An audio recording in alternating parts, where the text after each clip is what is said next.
Doki Downpour. The Doki Literature fan mod that is not affiliated with any real teams. It's designed to be played on the outside. Please speak of this must be considered disturbing and cruel. Some flashing images may also be unsafe for photosensitive users. So take that as your warning. By playing Doki, I have complete. Oh my god.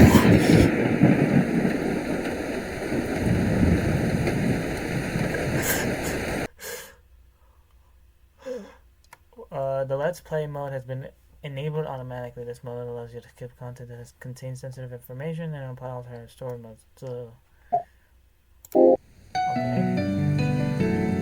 Oh my gosh. Okay. Downpour. Yeah.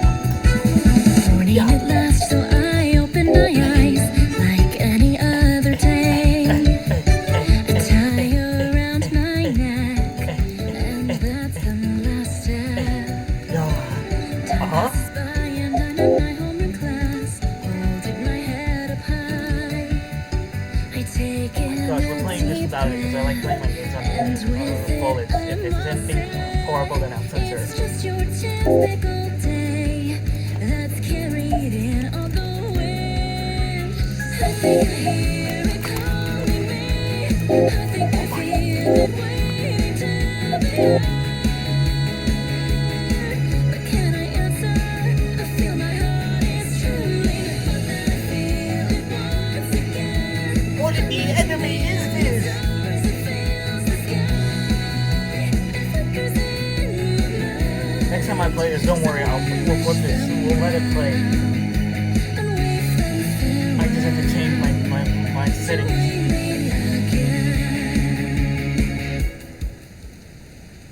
There was a full-on anime opening for this. Oh my gosh. Okay. I can already tell this is going to be a good one. What's up, YouTube? It's your boy Benzo, and welcome for the very first time to Doki Downpour. Oh my gosh. Bro. Oh, excuse me. There was a full-on anime opening for this. Oh my gosh. Alright, let me give you all the synopsis of this. Hold up. Let me give you all the synopsis. Let me give you the quick synopsis.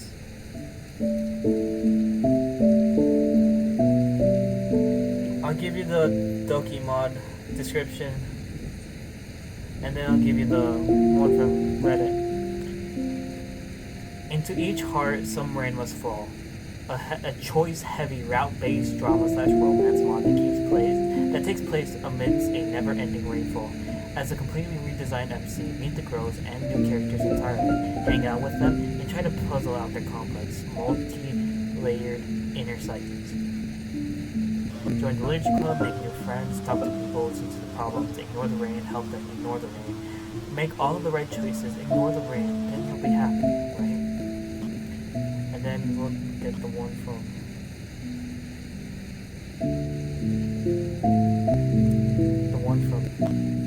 Reddit. Into each heart some rain must fall. The commute to and from Surabato High is dreary and miserable. Umbrellas have practically become an extension of one's wardrobe. As critical as the backpack or uniform.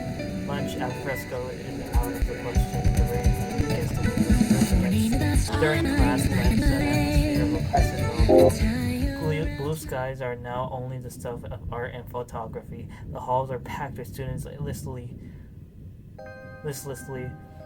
shuffling about to and from their classes like so much beef in the abattoir. And now you number among them.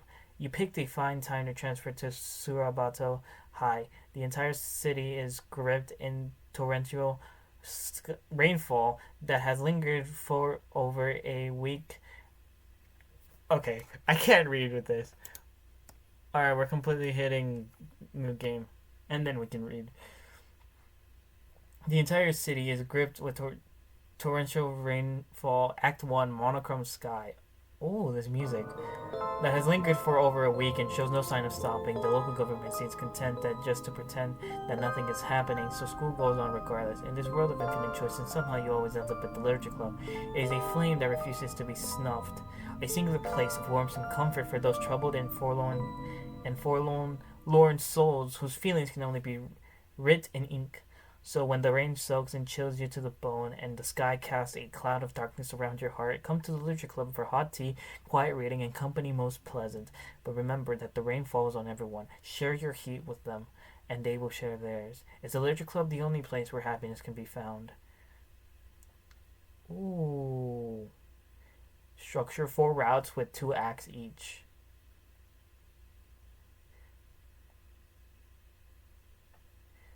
Sayuri, your childhood best friend, though you haven't seen each other for 5 years, by chance your paths cross again. Can things really return to the way they always were?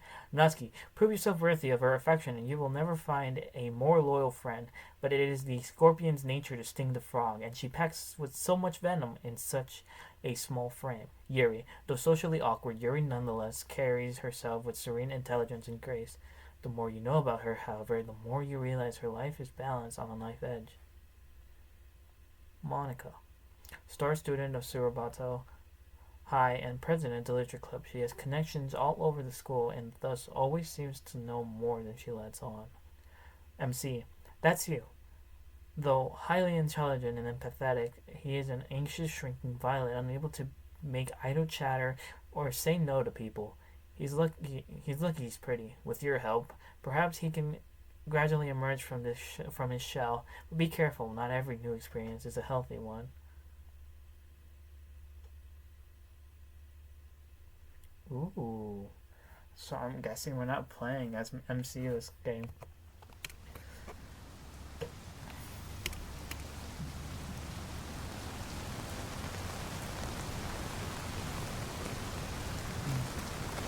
Guess it was just my imagination after all. So this is our character. I gaze up at the sky from underneath the shelter of my window. A tapestry of endless clouds, colorless, such a warm welcome to my first day in high school. Fortunately, I'm quite the romantic. I just love long walks in the rain. Not that there's any other option. The bus stopped running after the first week. I don't have a car. Mom isn't exactly someone I can rely on. Okay, off the bat. Funny. In days past, I'd at least be sharing a miserable walk with someone else. We'd be complaining back and forth at each other about our wet feet, running noses, long-fingered and hard-ass pens.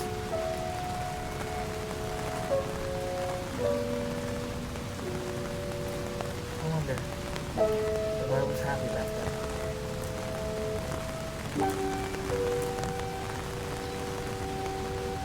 Rain beating against the surface of my bowl, I breathe in the damp air, allowing the ever-present sense of petrichor, I think that's how you pronounce it, to permeate my nostrils and fill my chest. Before exhaling all the pent-up oxygen in hopes that this ritual of inner cleansing expelled all the imaginary gunk with me. I put one foot in front of the other, and sure enough, my body, machine that it is, continues forth towards the direction of Saruplato High. Granted, I'm not yet familiar enough with the area to simply see it on autopilot, but I'm sure that'll be fixed in due time. Though my umbrella shields me, the rain still splashes around my shoes. Thank goodness the sidewalks in this neighborhood have a decent runoff system. Still, I suspect that I'll be needing new shoes before the semester is over. Wonder if I can start setting up for that.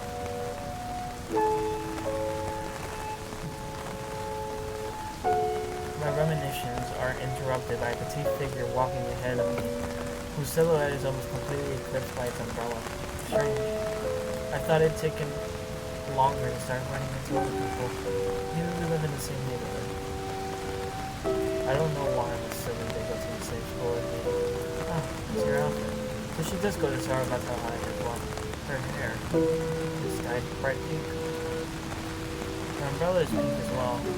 She stands out vividly amongst her dreary surroundings. A singular soccer pedal adrift in the sea of gray.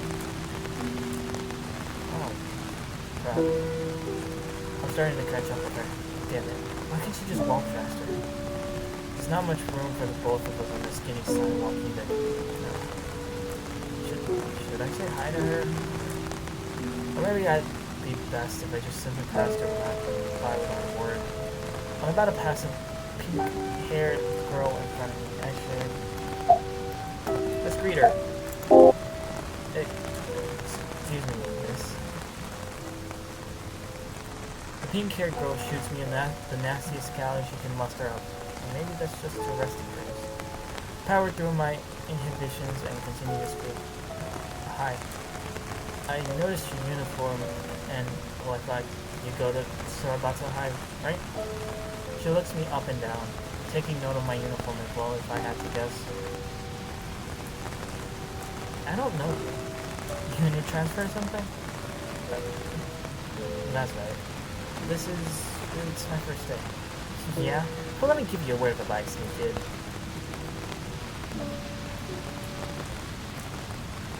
Stay the fuck out of my way. Okay.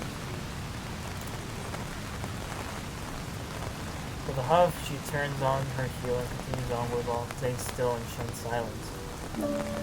Not a good first impression. This was a mistake. Of course it was a mistake, stupid.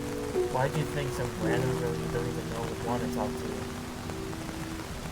I stand in place a while longer, but before continuing onward once I'm sure that there's adequate distance between me and the future girl. As I continue, my path begins to merge with that of more and more people. I can hear their voices, even over the rain. They talk, laugh, wrestle, and point and gossip. At first, the words are indistinct, but if I listen closely and concentrate on just one conversation at a time, I can make out what they're saying. God damn it, why is my mom so useless? She never picks me up on time. It's so bizarre. Why aren't the stations reporting on anything outside of Surabato City? It's like the rest of the world doesn't even exist. Look, just like, shut up, my guy. Here, tell you what, why don't we hit up the arcade after class? Steal Prince's new 4-stars. It's a habit of mine.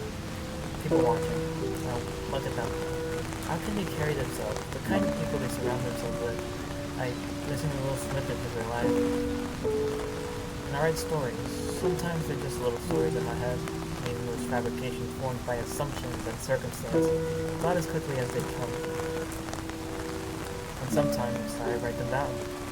I preserve a moment of someone's life forever in ink. I gather the experiences and beautiful most only other knows and graft them together until it forms a cohesive narrative, assembling the life and feeling of a human being. But it really isn't. It isn't really one. I am Dr. Frankenstein and my notebook of a monster. And if I were to tell this to anyone, they would think it was just a verse. Probably because it is. I close my umbrella and wince as it sends little droplets all over the floor. Sorry, Mr. Custodian. As I place my umbrella amidst the others, I suddenly feel an imposing presence looming over my shoulder. The shadow engulfs me, likely eclipsing my entire body. I turn around. Bento? Ah, it's just Vice Principal Katsutoshi. A towering titan of a distinguished gentleman with eyes that can pierce Kevlar. But he's been my lifeline as I adjusted to life in Surabato City. Katsutoshi Sensei, please don't tell me you've been waiting here for me. Don't worry about it. Besides, this isn't a social call. I'm here to rectify a mistake in my own. A detail I failed to relay during your transfer process.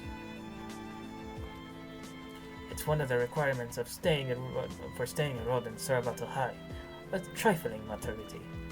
For your first day of classes, you will be required to enlist in at least one extracurricular week club within 2 weeks. A club? I know. It seems silly and frivolous. Why should I, a student of in an institute of learning, be required to join some clique of people I don't even know? But your social life is just as important as your academics, young Bento. This speech reminds me of someone I used to know. After all, we need you to be able to work with others as a team once we turn you into the machine of Japanese industry. We are always need more cogs. Even he even has her sense of humor. Okay, I'll look into joining clubs. All I needed to hear. I'll get out of your hair now. Bento, enjoy your time here at Surabato High, because I sure don't.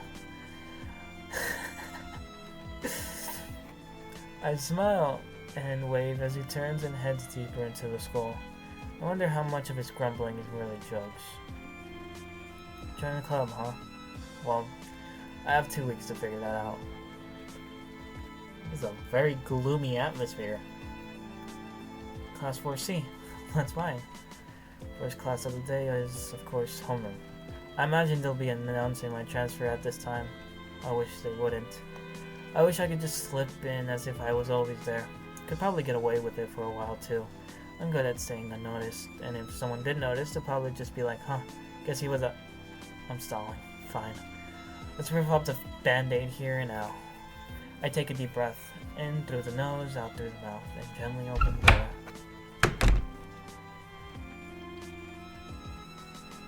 Don't really know what I expected. It sure is a classroom, just like the ones in the middle school. Full of listless students who'd probably rather be asleep in bed right now. And they paid no mind to me. I sidled between the occupied chairs and took my seat at the assigned station. Not next to the window, unfortunately. No wistful window side gazing into the gray clouds for me. Before long, a middle-aged woman enters the front of the classroom with a stack of papers in her hands. She stands at her desk and sets the papers down, neatly organizing them as she glances back and forth between her papers and the class. Then, attendance began. Asashi, here. Natsuki, here. Yui, here. Mei, Ryoji, here. Kelsey, here. I'm sure soon I'll be able to match the names to the faces. Attendance continues on until... Everyone, we have a new transfer student joining us from Helen. I realize it is unusual to have a new classmate in the middle of the semester, but please extend him your warmest greetings. Bento, would you like to come up to the front of the class, please? Oh boy, here we go.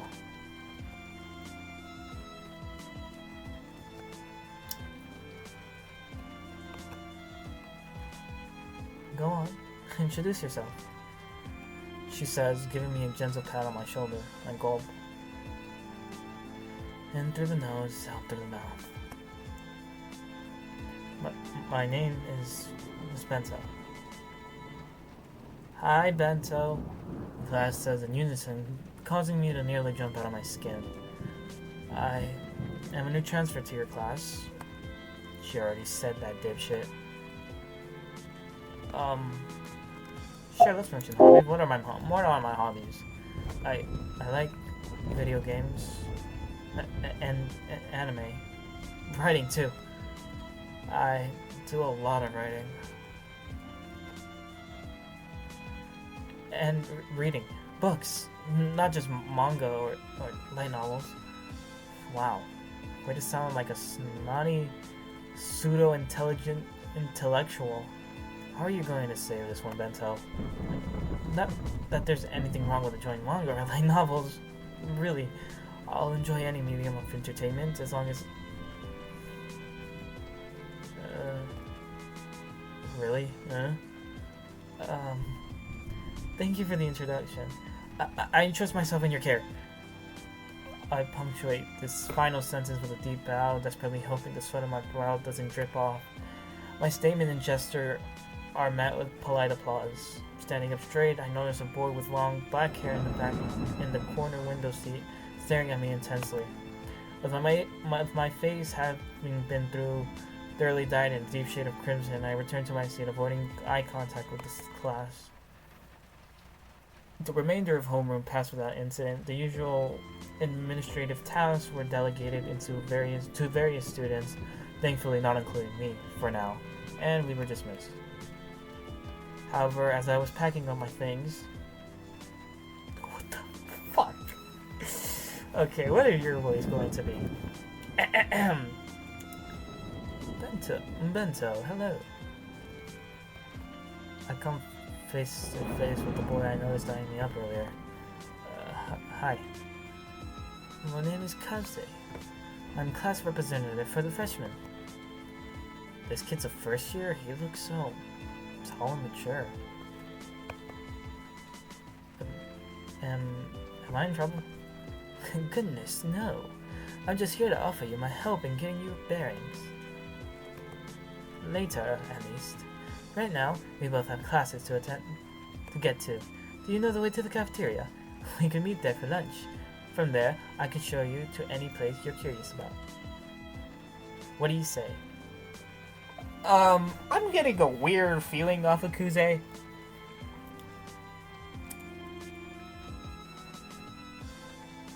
Cause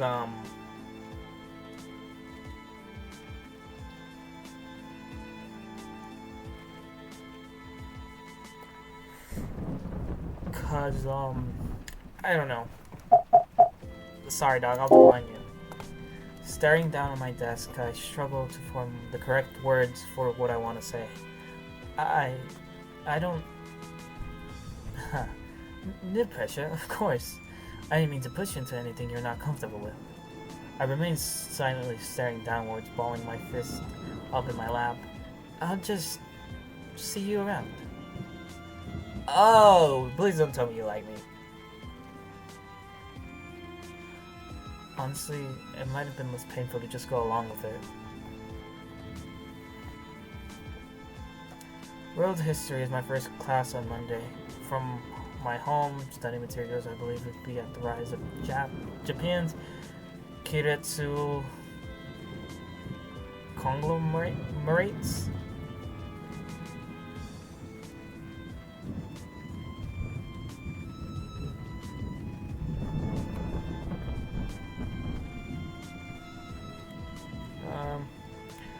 Situated in my assigned seat, I opened the World History textbook to the appropriate page as outlined in the study booklet.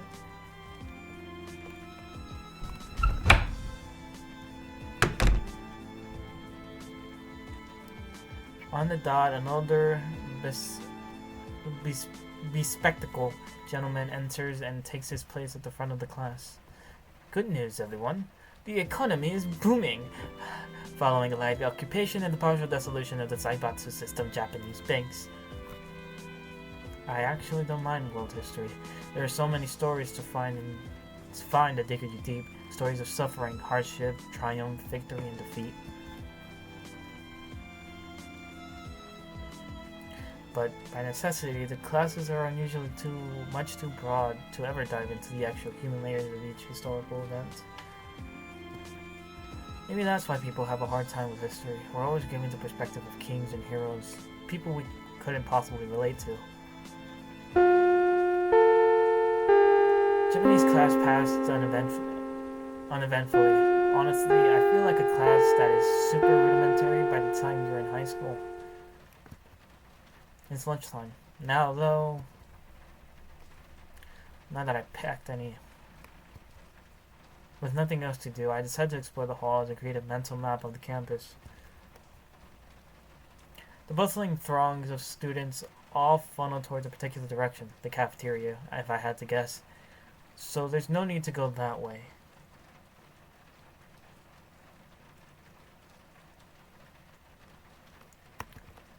I'm vaguely aware of eyes on me. Perhaps some of them are wondering where I'm going, if not to lunch, as if it's any of your business.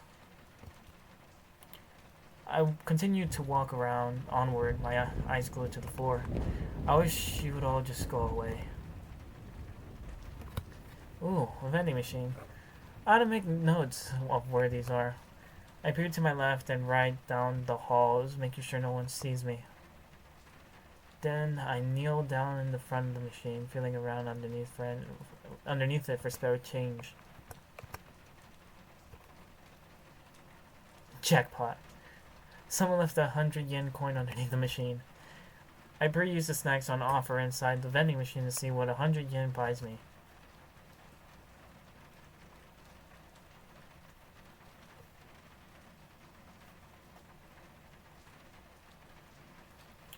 Canned coffee, milk, green tea, strawberry milk.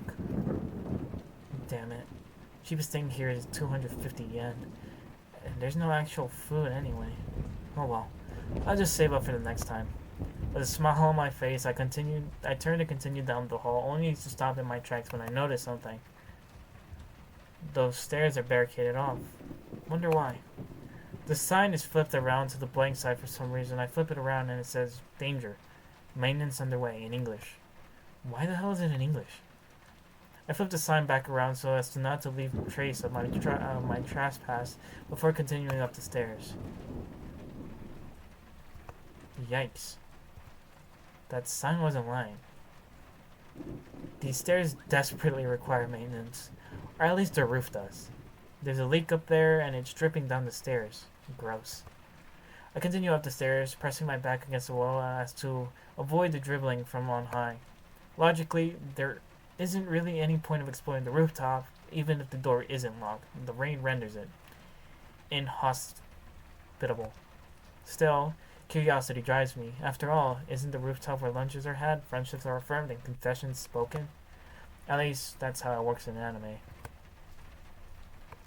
Wait. What the shit? There's a backpack and pair of shoes next to the rooftop door. The shoes are from the girl's uniform, judging by the size. The door is unlocked. I go up and gently open the door. The rainfall is as furious as ever and shows no sign of stopping. Lightning periodically streaks across the sky, casting harsh light for but a moment across the saturated rooftop asphalt. And silhouetted against the flash of lightning, I see a figure, eyes turned upward in the pitless gray. It's Sayuri. What the hell is this girl doing? She stands, motionless in her reverie, allowing the rain to seep into her hair, into her uniform, saturating her very being. Hey, what are you doing? I call out without knowing why. This is terribly out of character of me. What she's doing up here is no business of mine. So why do I feel compelled? Compelled to scream my lungs out for her sake, compelled to reach out and touch her. Why does it feel as if I ever took my eyes off of her, she would shatter into pieces? Get back inside, you're going to catch a cold! I scream again, but my feeble voice is overpowered by the merciless storm that swirls around us. It's no use. Am I going to have to go out there into the rain as well? I'm just some stranger. What right have I to inflict my presence upon her? You're so silly, Bento. How could you possibly think you're bothering me? Your voice. It's one of the only things that keeps the rain clouds away. Hey! Okay, this is a true anime moment right here. Another knife of lightning slashes a bright blue wound across the endless gray. The girl holds her arms outstretched, taking in this kind of ritual of self-mutilation. The boom of thunder silences me on the spot, because I'm a coward. A worthless coward who does nothing but lie and run away. That's not true. It is. No, it's not. It is. If I could have just been good for Mom and Dad, I haven't changed at all. But you?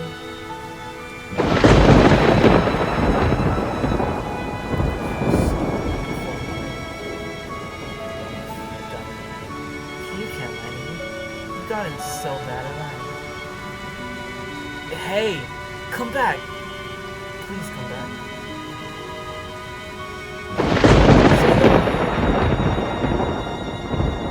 Was I asleep? That was beautiful, man.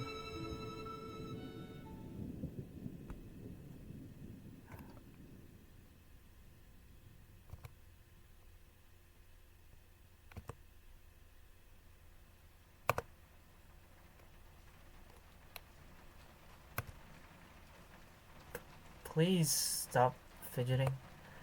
I can't help it. I'm ticklish. That you are. Despite her greatest effort, I'm at least somewhat successful in drying off her hair. Why do you have a towel in your backpack anyway? A towel is is about the most massively useful thing an interstellar hitchhiker can have. She proclaims this strange non sequitur with such confidence that it feels as though it should have been obvious. By now, the towel is quite damp, and I haven't even gotten started with her uniform. You're gonna have to, like, wring out your blazer or something. Were you planning on showing up to class like this? I don't think I was planning at all. This girl. I eventually throw in the towel. It lands perfectly in her bag. Woo! Woo! Scoreboard! With a light exhale, I take a seat on the stairs just to the left of the girl. Silence permeates the air as for a short while before she speaks up again. Some things never change, do they? You're always taking care of me. What? No. You've got it backwards. You were always taking care of me. Every time I skinned a knee or bruised an elbow, I was always the one bawling my eyes out, and you were always the one giving me a piggyback ride. Let's just agree to disagree, or we'll be back and forth about this all day.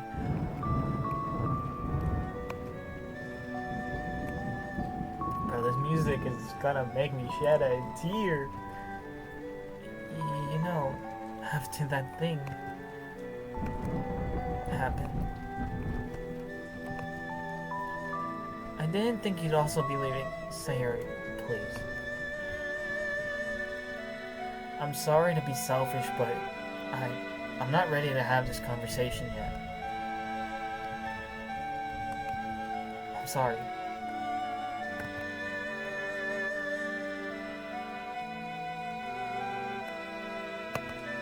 Nice going, Bento. Just gotta keep being selfish, keep hurting Sayori, just...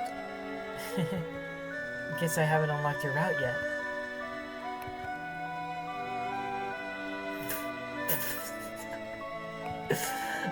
Sorry. So many dating sims have you played since we last saw each other. Listen!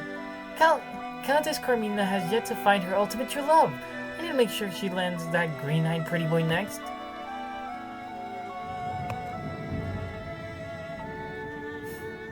Thank you, Sayori. What for? For making this easy. For allowing me back into your life so readily, for letting things be as they always have been. She takes my right hand into her left and squeezes it. Her skin is cold, but her touch is warm. Dummy. There's no need to thank me for that. I'm just doing what I want. And today, I wanted to take a shower in the rain and say, hello, my best friend. I squeeze her hand back and hold the tears inside. I don't deserve you, Sayori.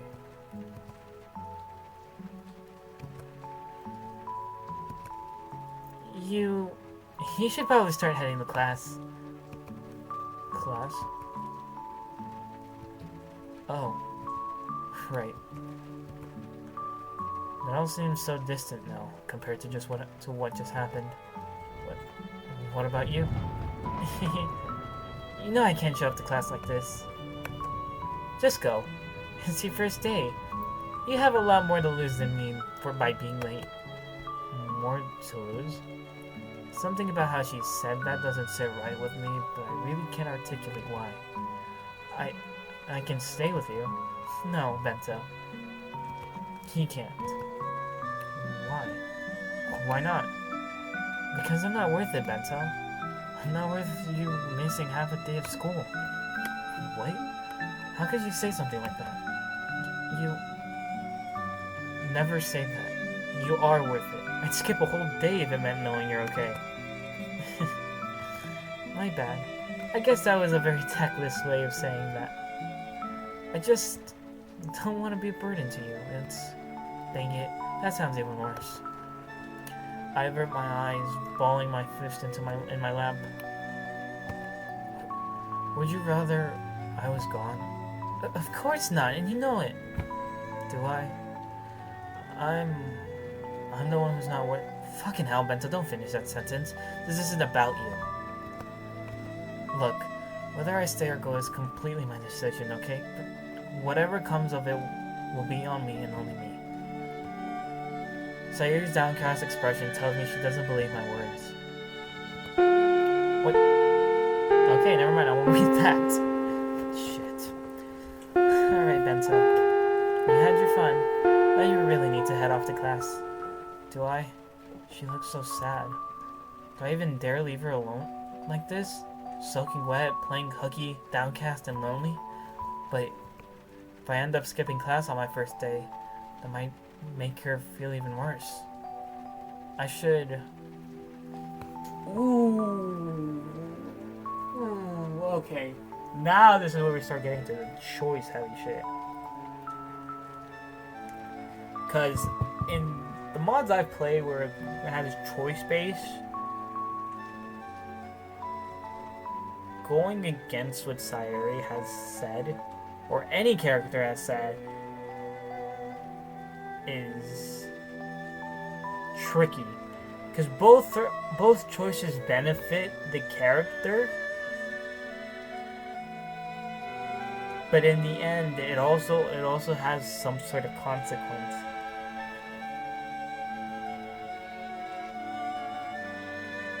Like in the original DDLC, you either have a choice between saying you love Sayuri or she's a very good friend.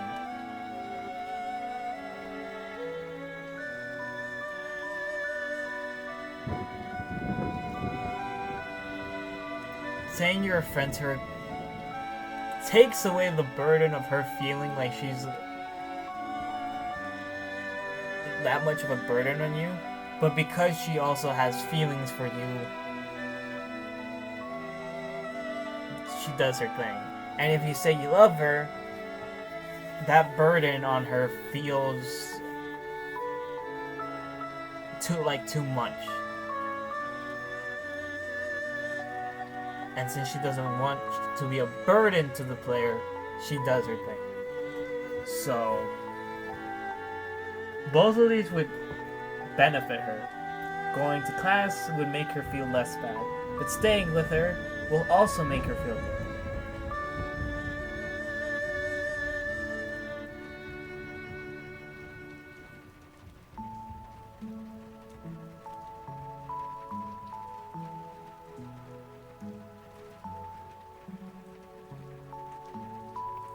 Alright, you know what? Because this is route based, do I want to remember? Okay, that's weird. We'll stay with Sayuri. Because this is route based, meaning different choices have different endings, and I want to try to get all of them. What kind of friend would I be leaving Sayuri alone when she's this vulnerable? Screw the classes. I'll do what's right. Sorry. You said earlier that you're simply doing what you want. Well, what I want is to stay with you. Oh, Bento. You know I can't say no to you when you're being this sweet. She smiles, but it's an injured, regretful sort of smile. The one she puts on when she's blaming herself for something. Yeah, see? Sayuri, your brain is being mean right now, isn't it? Kinda. Well, it's wrong. This is what I want to do. This is what makes me happy. Your happiness is important to me. Sayuri told me that once, which makes pulling that cord feel a little dirty, but if it's to make her feel better. I pull on a silly grin and elbow her in the arm. You're not the only one who's been lonely these past 5 years, you know? Spare a thought for me once in a while. Finally, I manage to pull a giggle out of her. My face begins to turn red as I wind up for a killing blow. Heartstring flotilla. Huh? Dating sim I played a couple years ago. Heartstring flotilla. Ha! You officially can no longer make fun of me for playing dating sims. That's the one that takes place on a bunch of ships, right? That's what a flotilla is, Sayuri. Yeah.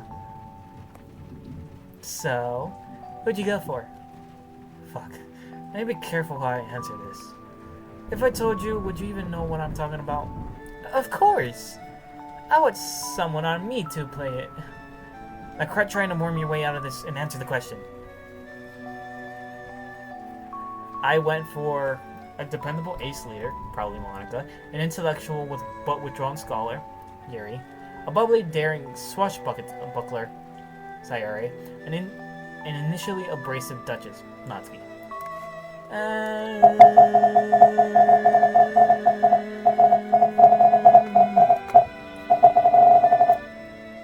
Same thing with this. Whoa. I'm just gonna have a whole. How many files are there? I got 9. The bubbly, daring buckler. Hanamasaki.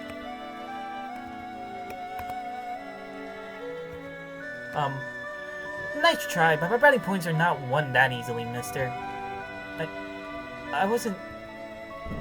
She saw right through me. Most shocking development yet. Sayori teases me now.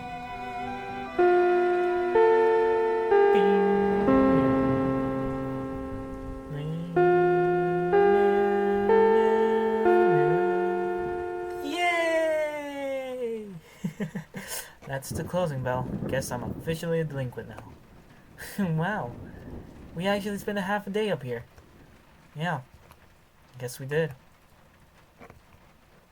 There's no one else I'd do something like this with, you know? Nobody else I can just spend hours sitting and talking with. That's really sweet. But also really sad. What? Why is that? Never mind. Let's just go home. Oh. Sure. Wonder what was that about. Most of the students are long gone, but those who linger talk amongst themselves, though occasionally I spot a stray glance. Sayori seems to notice as well. Fuck these people. I put on a nasty evil grin I can muster and lean closer to Sayori and whisper, "Don't worry about them. Who cares what a bunch of mud people think?" Bento, stop. It's a horrible way to treat people. And despite her admonition... What? Despite her admonishments, that seems to have shocked her back into good cheer. God, leave.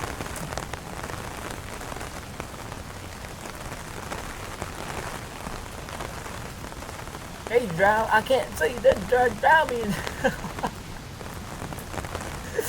Anything better, you know what TikTok I'm about everybody. With how dark the clouds above loom, it's nearly impossible to even tell it's evening. To see the orange heat sunset at the end of the day's work, it's a simple pleasure that not seem like utterly out of reach. Sayori and I walk quietly side by side under the monochrome sky, rain beating down against each other up our umbrella. Eventually, on our short walk home, we arrived at an intersection. Well, I'm headed this way. I was thinking about how we used to walk home together every day. We were neighbors after all. Yeah. I'm guessing you take the train to and from school now. Yep. School's nowhere near within walking distance nowadays. You gonna be okay on your own? He's still worried too much about me.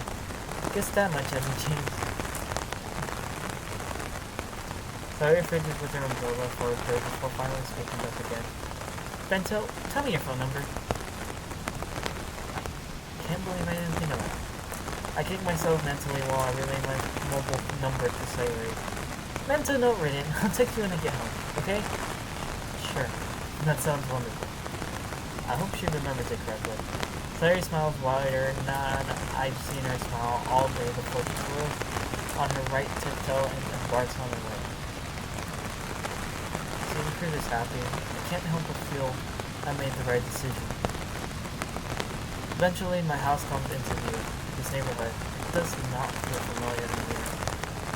I wonder if it'll ever feel like home.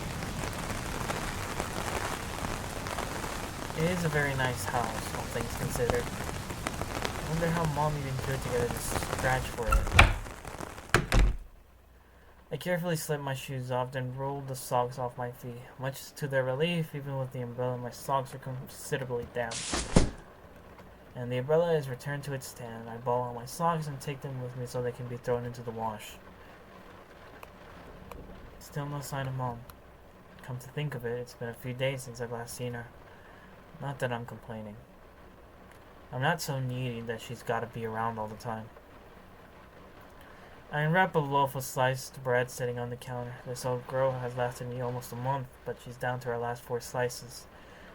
Preservatives are a hell of a thing. I pop 2 slices into the toaster and press the lever down. While I wait for the toast to brown, I dig around the fridge to see if there isn't anything I can spread on top of the toast. A box of cigarettes, 3 bottles of wine, leftover cup ramen, shoyu, chicken broth, mabudofu, even more wine. Holy shit. Since when did we have Atari hazelnut spread? I open the jar and it looks as though it's been dipped into a spoon before. Mom was probably craving it at some point. Hell yeah, this shit's going on my toast. As if on cue, the nearly brown toast pops up. I waste no time spreading the sweet hazelnut goop over the surface of the 2 slices, the smell alone stirring my stomach to desperate yearning. The toast thusly dressed, I place both slices on a plate and take it up with me upstairs to my room, humming on the way. The sugary hazelnut ambrosia has put me in a good mood. I practically inhaled Nutella-laden toast. They say anything is delicious when you're starving, but like, this shit is good. Before long, my plate bears naught but crumbs, but my mind is lighter and happier for it. Oh my gosh. Gah. Oh, it's probably Sayuri. Hi! Just got home. You get home safe too? Yeah. Did Mom and Dad notice you were soaked to the bone? Luckily, no. Still, the school probably gonna call them anyways because I didn't show up to class. Sayuri, that's not something to lol about. Yeah. Sorry, I don't know why I typed that. It's okay. Just show up to school tomorrow, okay? And if you attend your classes, I promise I'll have lunch with you. Bribing me with food? Are you? Something like that. Fine. I guess I can pretend to be responsible for the sake of food. Pretending is all we can do. Wear the mask until you become it. Okay, calm down, Edgelord.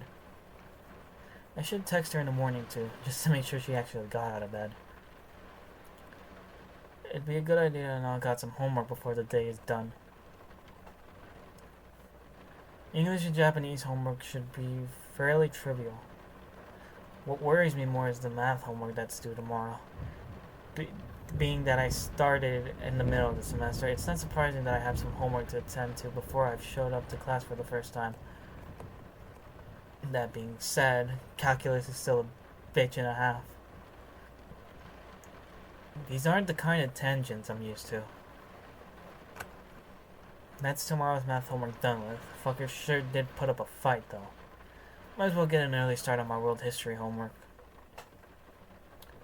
Only 1 page down, and my eyelids are starting to feel heavy. I should continue working on this paper, but surely it couldn't hurt just to rest my head and my arms for a while.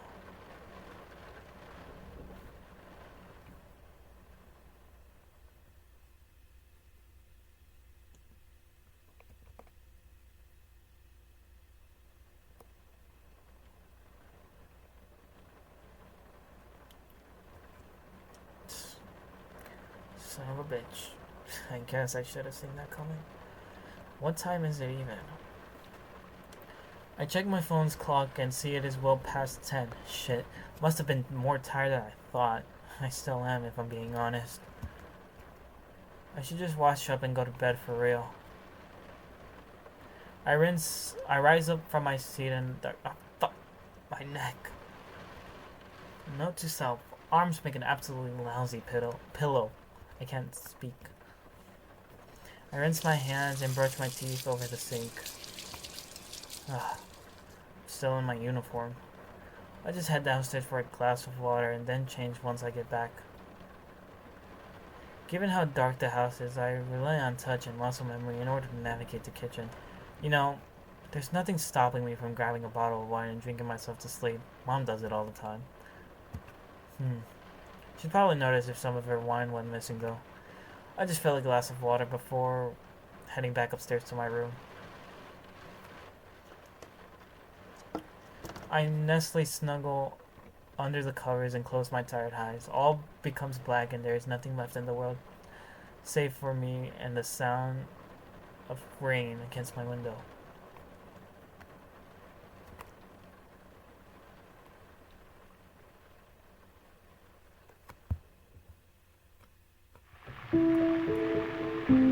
Sometimes you will encounter choices that are unavailable to you. These may have been influenced by prior decisions. Okay. That's that heavy choice-based thing now.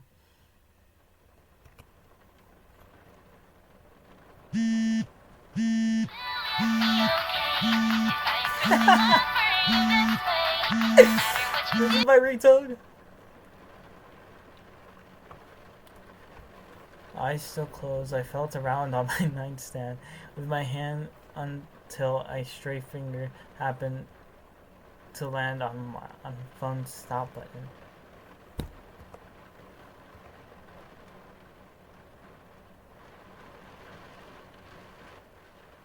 What's going on with my face? Why does it look like there's gosh darn dirt on it? Come on, Bento, up and at him.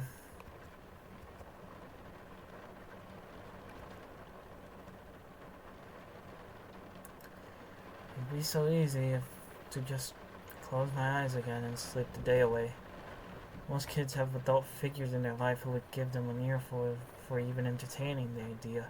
Whether it's parents, relatives, teachers, family, friends. If I wanted to, I could just waste away in this bed. That sounds like a nice, peaceful way to go. That might make Sayuri sad, though. Fine. I'll hold off on dying for now.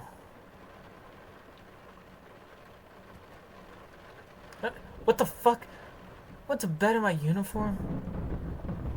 Everything that happened yesterday must have thrown me off so hard. I mentally slapped myself. No more. From now on, you're going to keep up its appearances, Bento. And if you don't, I'm going to kick your ass until you do. Whatever is wrong with me this morning, I'm sure I can scrub it out in the shower. I carefully fold my outfit and place it on the edge of the tub, knowing I'm just going to be putting it back on once I'm out of the shower.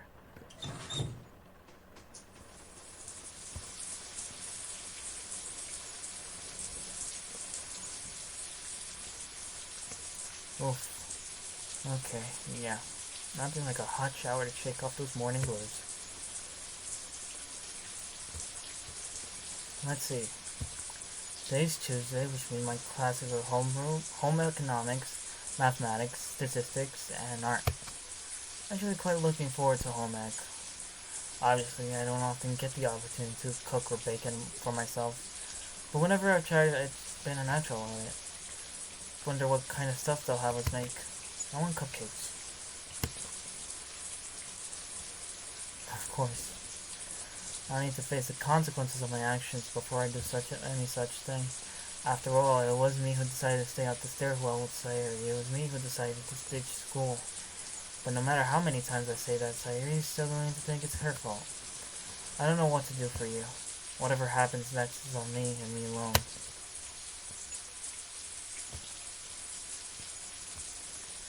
I wish you can understand. I'm just here to support you. You are all that matters. And if you were to hear all of this, You would tell me that I shouldn't think so little of myself, that I need to think on my own happiness too, without realizing it's precisely the sort of kindness that makes you matter. It makes you matter more than I ever could. If I could steal all your pain and hold it inside myself instead, I would do it in a heartbeat. And if on the off chance I can't take it anymore, all that pain would disappear with me.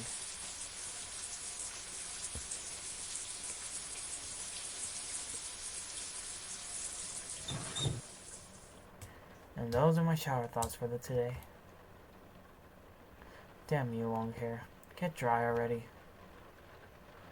Once my face and hair are in a state of presentable wretchedness, I don the uniform once again. Should I take one more look at myself? Sure, let's check out the boy. Let's check out the boy.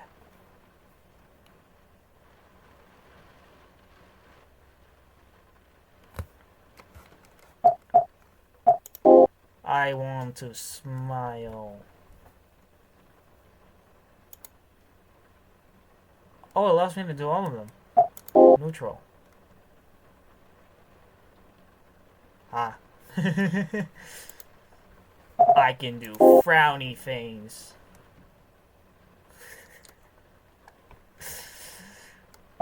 I can do surprise face.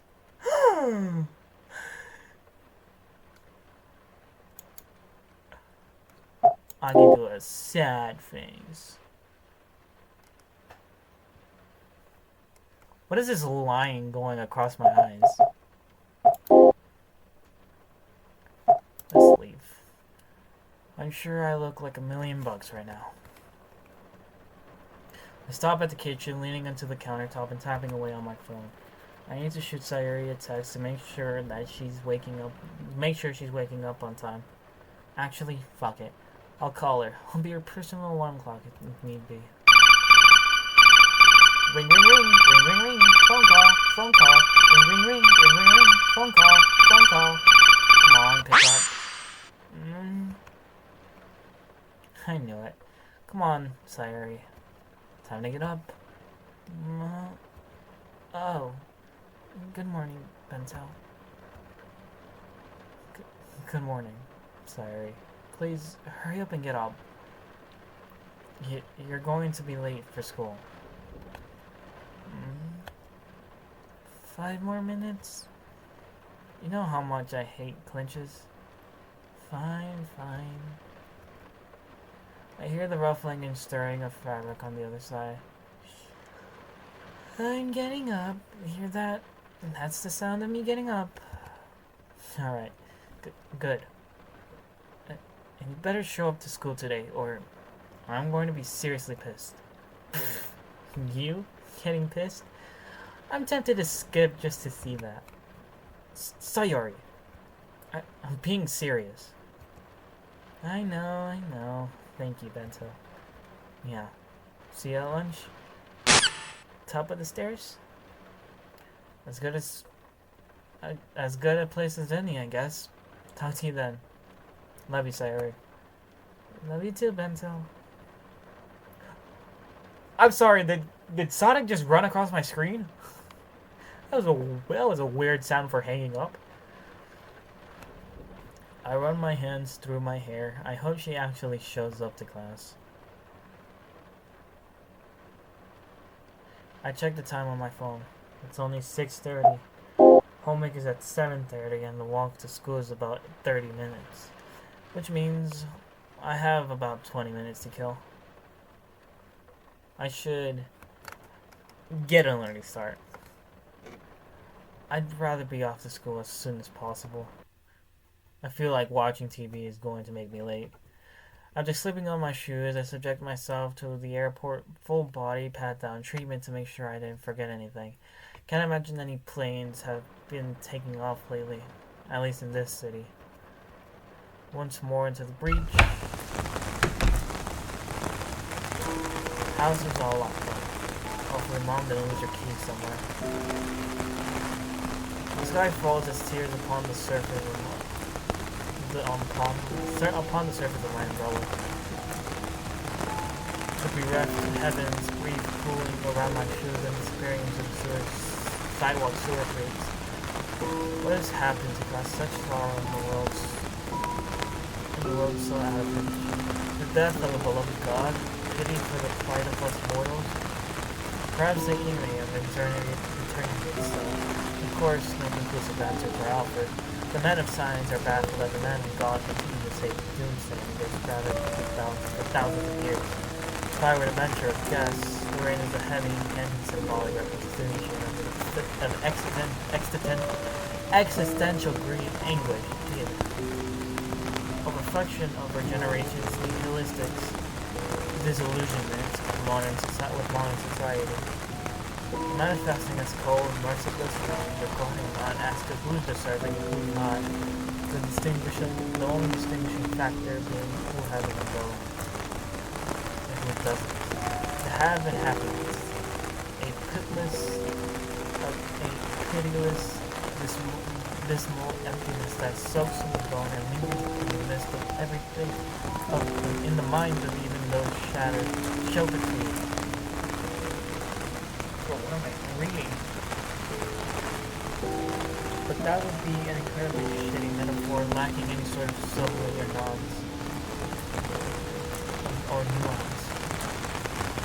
I wouldn't read this book if there was a gun to my head.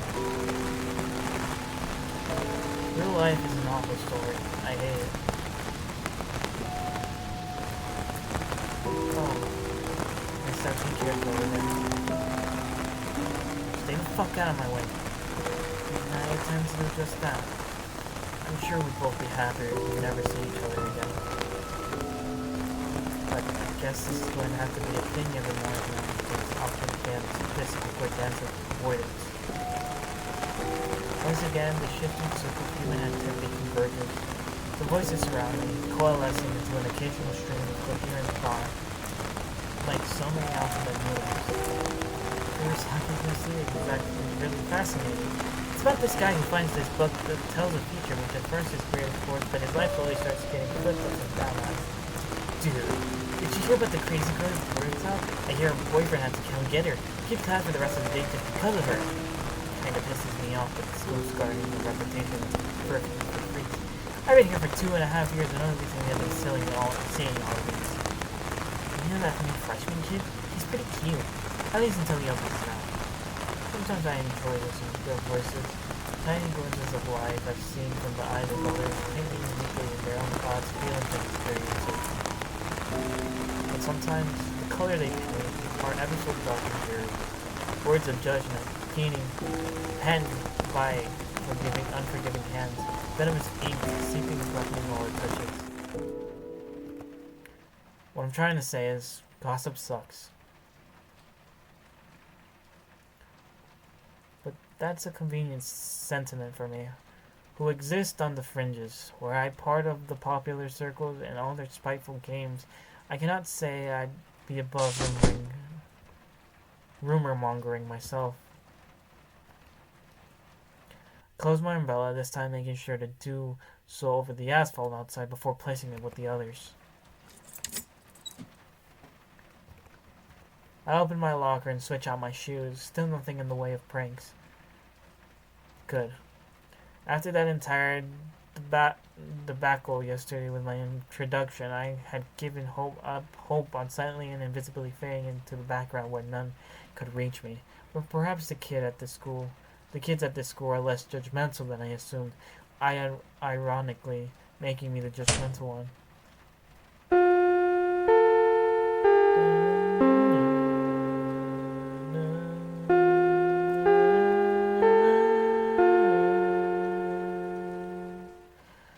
10 minutes till the start of home ec. Wonder if they provide aprons. But just before... Bento. I think I know what this is about.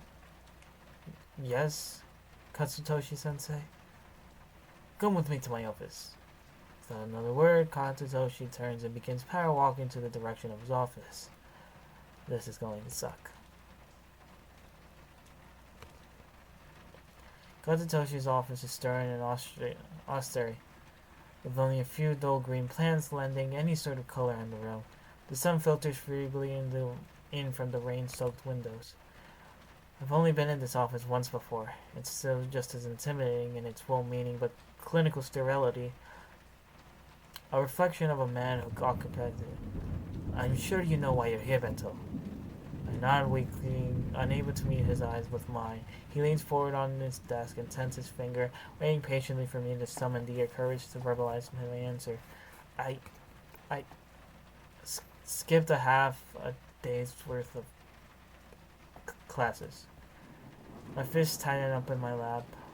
My knuckles turning white as my fingernails dig into my palms. Katsutoshi blinks slowly, formulating his next words carefully. And you understand then how this reflects on Surabato High, a school that is graciously taking any transfer mid-semester who skips on his first day. I stared down at the tensely balled up hands at my lap, my lips trembling as the dam threatens to break. Katsutoshi must have noticed my distress because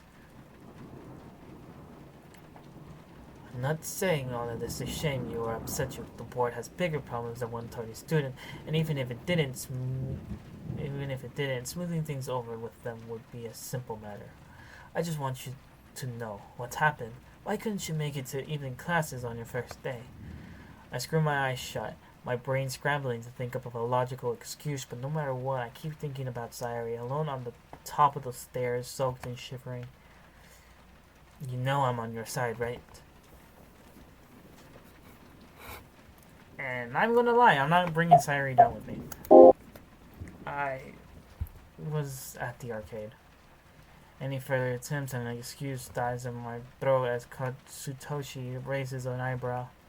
Is that so? Unable to form any more words, I just nod slowly, my mouth rapidly drying up from the added stress of lying to an authority figure. That authority figure sighs, crosses his arms, and dips back in his chair. Look, Bento, I'm going to talk straight with you, even if you won't lend me the same courtesy. My heart rate accelerates even further when Katsutoshi calls out my obvious lie, causing faintness to begin taking hold of my head. The school, and Japan as a whole, it's full of people who don't give a single care about you or anyone like you. It doesn't matter how excellent you are academically. It doesn't matter your situation or your mental health or your achievements. In fact, you're probably better off without any. That's just the way things are in this country, maybe even outside of it too. I never traveled anywhere beyond Japan. Out of my sight, out of sight, out of mind. That is the way us grown-ups prefer you to be. Keep your head down until you're old enough to work, then go to work. And continue keeping your head down, in case that wasn't apparent. Wow. I guess all this talk about the machine of Japanese industry wasn't merely cynical humor. The point is, I'm trying to be better than that. I'm trying to be a vice principal who listens and cares about his students. In the future, you're going to meet a lot of grown-ups to whom it's a good idea to lie. Your own peers as well, but especially your seniors. But I'm not one of them. Is that understood? Again, I nod, once more looking up at Katsutoshi Sensei and putting on my disarming smile. I'm sorry, Katsutoshi Sensei. It won't happen again. Katsutoshi sighs before bringing his arms to rest at his sides and crossing his legs. Fine. Apology accepted. But this is the one and only time you're being let off with just a warning. Now go. I believed I held you long enough. Yes, Katsutoshi Sensei. Thank you, Sensei. I step out into the empty halls and begin unsteadily making my way towards the home ec classroom. The only other people I encounter are hall monitors who see me coming from the direction of the vice principal's office and regard me with different expressions, ranging from pity to disgust. None of you understand. None of you even try to understand. My eyes trained unwaveringly to the floor, I continue walking forward until I find my way to the home economics room. 15 minutes late. I take a moment to steady my breath before I grab the knob and gently open the door.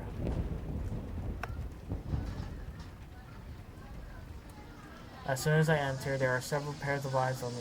Not just that, I can see it. I'm still staring at the floor, but I can feel them, as though they nibble at my flesh. I attempt to make as little sound as possible as I close the door behind me. Within short order, all eyes are returned to their respective tasks. My entry but a momentary interruption.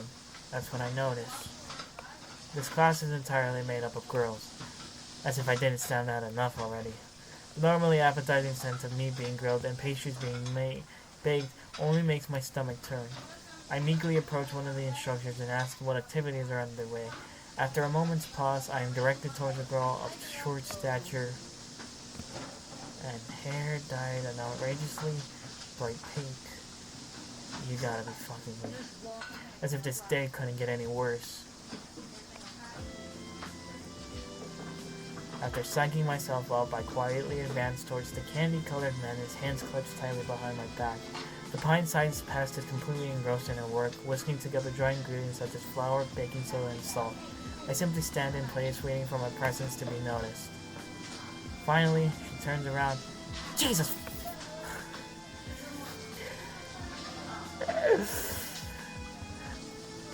The expletive is blurted forth as naturally as it was during our first encounter. Luckily, the sound of running water, frying pans, and microwaves managed to mostly mask her voice.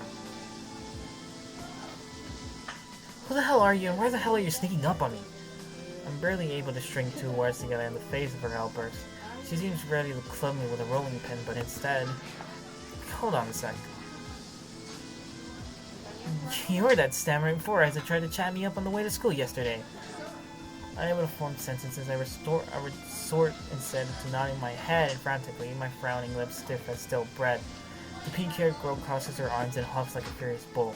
Well, I ain't apologizing for shit. If you're here to help, then keep quiet like you are right now and mash up those bananas. She thrusts a stainless steel bowl full of overripe bananas to my gut, causing me to reflectively take hold of it. With little idea of what is actually going on, I retrieve a wooden soup ladle and get to work pulverizing the hapless fruits into a mush sure to invoke nightmares in any musa acumenida. I present the pink-haired girl with the bananas dusted brilliant lines. She simply nods and receives the bowl to her hands, scooping its contents into the batter. Crack a couple of eggs into the batter while I roast these walnuts. Using the wooden soup ladle from before, the girl stirs a few handfuls of walnuts into the skillet. As she does so, she watches me closely as I handle the eggs. Delicately, I tap the eggshells against the edge of the bowl, forming a barely perceptible crack. Before using my fingers, just spread the newly bisected egg, releasing the yolk into the batter without any shell. The girl looks away, trying to hide her expression of surprise. While I look towards her, my rapidly reddening expression pleading with her to tell me what to do next. Don't just stand there like a frightened poodle. Mix the batter up, numbnuts. I quickly averted my eyes towards the batter, mixing it with the spatula as she commanded. With the batter mixed, walnuts roasted, and both combined, all that's apparently left to do is to scrape the rest of the slime into a loaf pan. After having done so, the pink-haired girl inserts the now occupied loaf pan into the oven and sets the timer at 55 minutes. She breathes a satisfied exhale as the preheated oven gets to work baking her concoction. This is going to be damn good. I'm left to stand awkwardly, wondering what to do next. Right, time to clean up. Since us bakers have the most idle time, it falls to us to clean up after everyone else. Come on. The long dish disposal sink located at the outer end of the classroom is piled high with pots, pans, utensils, and cooking sheets, with more overflowing at a steady rate. The pink-haired girl and I get to work at opposite ends of the sink, scrubbing burnt remnants, oily residues, and other such unappetizing detritus from the filthy steelwork. As I'm putting my entire, admittedly not very impressive, upper body strength into scraping away the remains of the failed frying job on a cast iron pan, it becomes increasingly apparent that she's a lot faster at this than I am. I'm still at my end of the sink while the girl slowly inches her way closer to me, seemingly unaware of her position as she rapidly runs out of work on her own side. I did not get to read that. It's only when we are inadvertently when we inadvertently touch shoulders that... Oi! Oi! Stay on your side, blockhead! She stares at my distressed expression of disbelief for a second before she quickly assesses her surroundings. A blush forming on her face as she quickly realizes her error. But she quickly bounces back. Christ, how slow are you? It'd be just the same for me if you weren't here at all. I stared down on my gloved hand and the pan and sponge they're holding, unable to stomach her disapproving scowl. She sighs frustratedly and continues. Let's switch sides. More dishes are starting to come in at that end. I do as the girl commands, giving her a wide berth as I trade places with her and the other side of the sink. We continue cleaning without further incident until we hear beeping sounds coming from the oven containing her creation. The fragrantly sweet scent wafting from the warm oven is tastefully undercut by the aroma of the roasted walnuts. Said aroma only grows stronger after the pink-haired girl swings the oven door open, blasting our face with a rush of heat and mouth-watering sweetness. Bro, there is a lot of good thumbnails here. And there it is, her vaguely bread-shaped pastry of unknown name, except banana bread? Thought I told you to keep quiet. So, I passed my hand over my mouth once I realized my mistake. Jeez, you're gonna make me feel bad now. Yes, Bento, we made banana bread. Took you that long to figure out, huh? That quiet guys with glasses are supposed to be smart. We remained silent before her ribbing. At least, I hope it is merely ribbing. Although, honestly, after her first interaction with me, I wouldn't blame her if she really did despise me. Well, despise implies she thinks about me at all. I'm sure to her I'm just some stupid deadweight. Sorry, nameless pink-haired girl. I promise you to never... Yo! Let's get this shit into the chopping board. I slipped mittens into my hand and retrieved the steaming loaf from its oven. My olfactory sense taking in all the flavors bursting from its dark brown crust.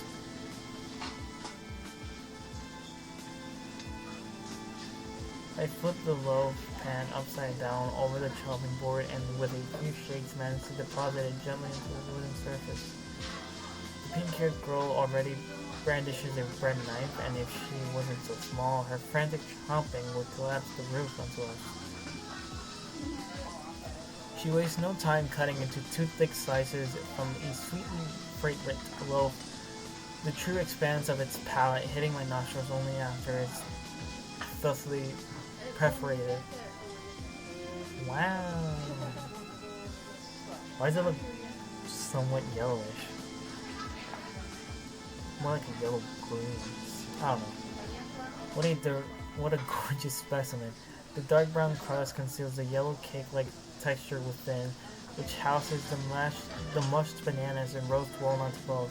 Banana bread is at its best when it's fresh out of the oven, especially with butter, and melts upon the bread's soft yellow grain, encasing it in delicate flavor. Sometimes in recipes online they include powdered sugar or, heaven forbid, chocolate. Yo, you gonna keep eye-fucking the banana bread or are you gonna eat it? The pink-haired girl's colorful imagery snaps me out of my brain tangent, and I notice she's already halfway through her slice. I didn't even pay attention to her reaction. She takes another bite of her slice, staring me down with a furrowed brow.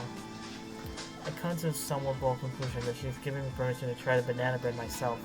I notice her eyeing me up as I gingerly take a slice with both hands. Is she studying my reaction? I bite into it. The soft crust gives little resistance, but just enough to lend the soft innards a pleasing, satisfying texture. My mouth waters instantly once the food enters it. The bread is delightfully soft and sweet, with the walnuts lending an unmistakably savory crunch. Banana bread is usually wonderful, but this is... you know, if you want to keep up this gloomy emo persona, you have to work on your poker face. It's amazing. My eyes are damn near tearing up from the flavor. Quote, yeah, I am the best after all. The two of us enjoy the rest of our individual slices in silence. Before long, one of the instructors passes by and cuts it into the loaf, separating out a thin slice for herself. The pink-haired girl wears an expression of anticipation, notably lacking any sort of trepidation. Her confidence is proven to be well-founded. Excellent work as usual. I did notice some clumping and flour in one spot of the grain, but I'm sure we can chalk that up to outside interference. The instructor glances in my direction as she says that. I look away to the floor, hiding my face in shame. I'm sorry. I don't care to make excuses, ma'am. The weird world is going to have all sorts of outside interference. Just gotta get used to it. A commendable attitude. Japan needs more young ladies with a sense of duty such as yours. As for you, young gentleman, which was 15 minutes late, get your eyes together. The instructor strides towards the next student with long, imperious strides, leaving the words to stew. A moment passes before I exhale deeply and dare to look at the guy in the eye. Chronos are such a worst, aren't they? She wasn't wrong. I probably messed something up along the way. I'm sorry. Oh, shut the hell up! I probably do as a pink-haired girl commands. She once again takes the bread knife into her hand and splits the loaf of banana bread into 2 equal halves. She unrolls a bit of plastic wrap and encases both halves separately in a protective film before taking one of the halves and sticking it in her backpack.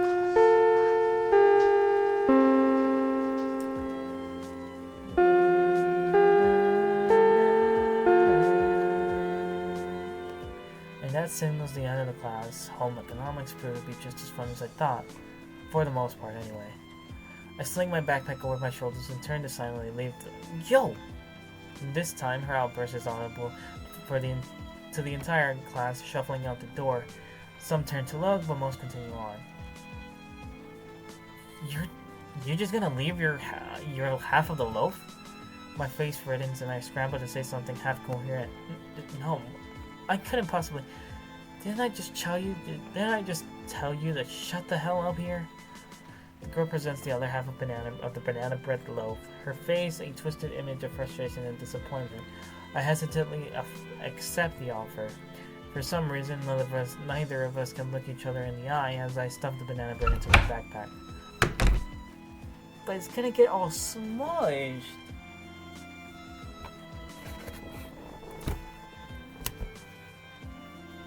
The pink-haired girl and I are the last ones out the door behind the surging tide of estrogen. As we exit the home ec classroom, another group of students with much more even gender splits passes through. Some of them are looking at me. Scattered, by laughter breaking out among the group, they can't be laughing at me.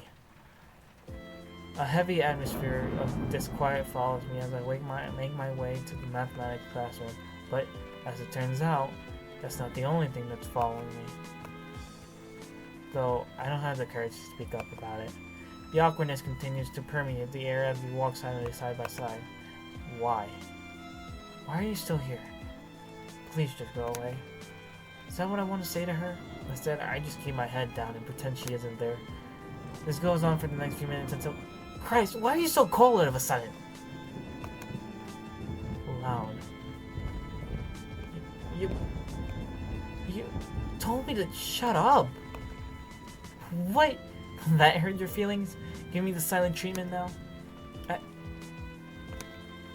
Does this girl know what shut up means? Why are you following me? Presumptuous much? I'm not following you, dummy. I need mathematics next, which happens to be this way.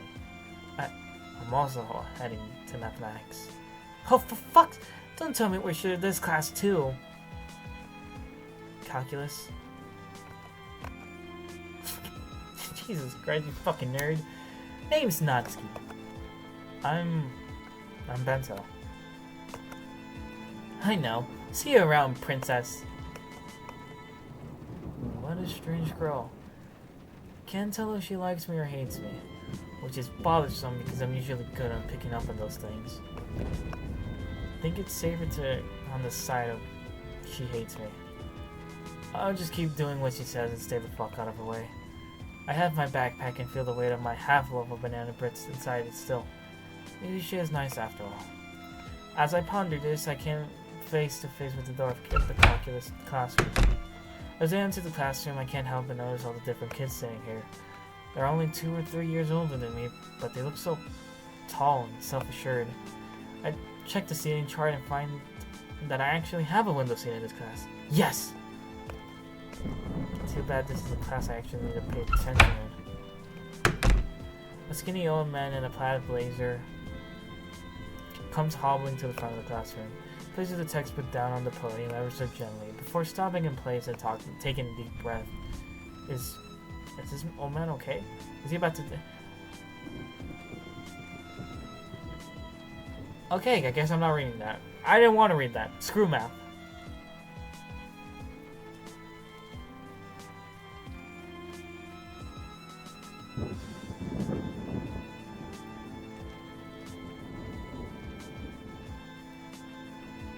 Yeah, I'm also having the same reaction.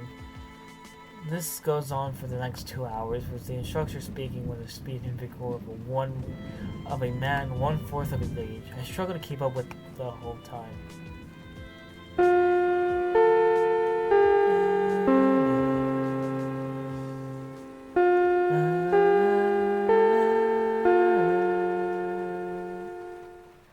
When the school bell finally sounds, it feels like I can actually breathe again.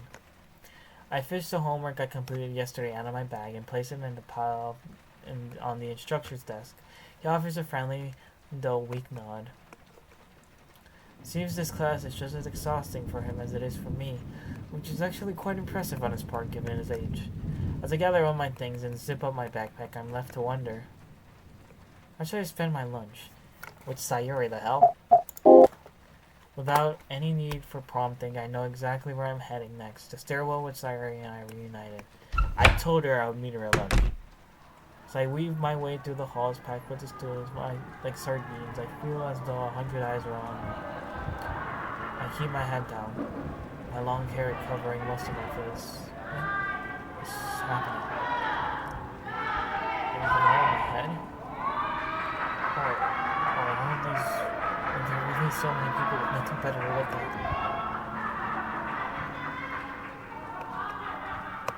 I hate this. At least I get to see Sayuri now. I make my way up the stairs past the warning sign. One by one, my legs carry me up the damp steps until I reach at the final flight, where I see Sayuri has already claimed her seat.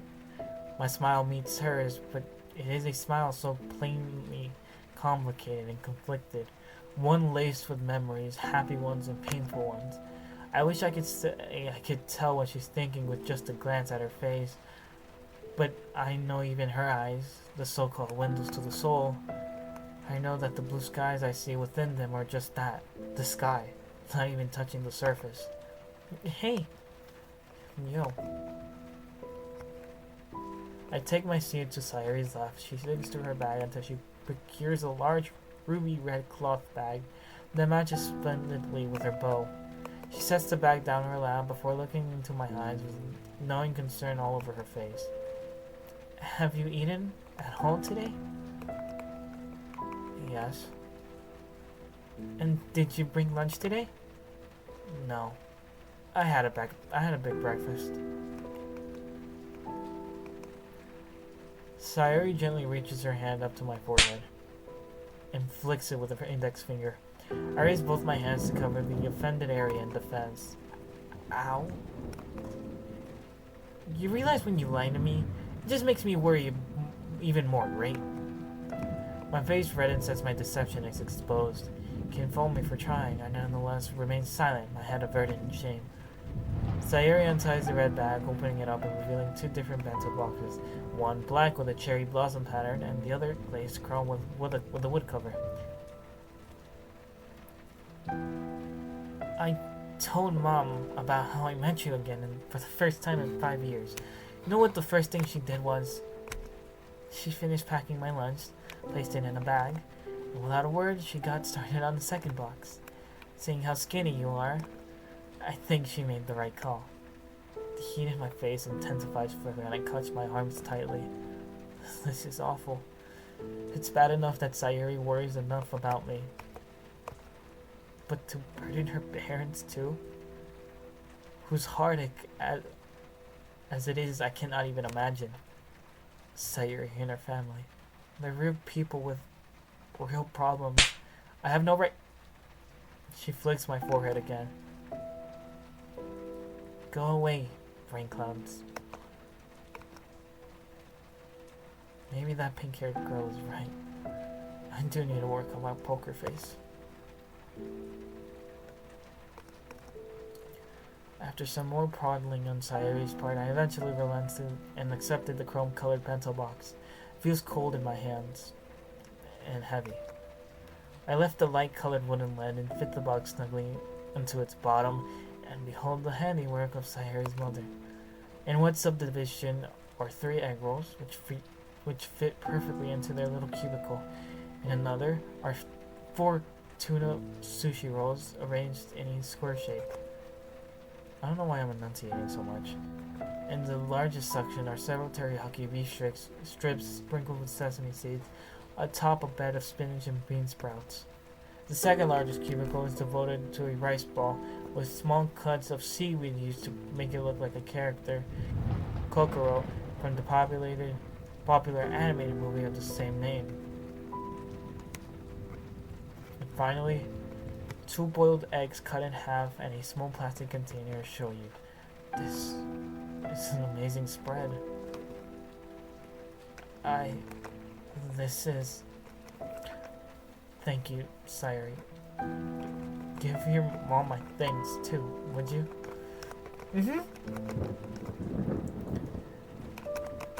She answers wordlessly, her mouth already full of rice and egg.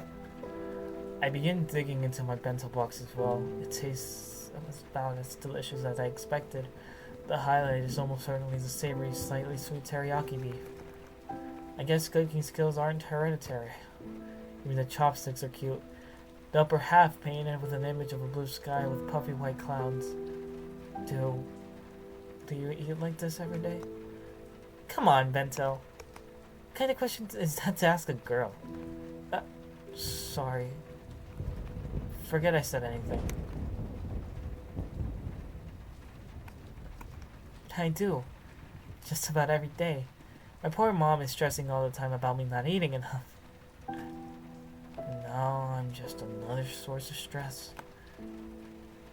She never said any of it is a bother, though. She tells me all the time she enjoys putting together lunchboxes. A traditional lady, I guess. Plus, my meds kinda have a side effect of making me hungry. So she takes meds. That's something I didn't know until now. Do the pills help? Yeah. I can tell by the look on her face that she knows that wasn't very convincing. That was lame. Sorry. The truth is, they really do help. Just not in the ways they're supposed to. Mirtazapine kickstarts my appetite and helps me sleep.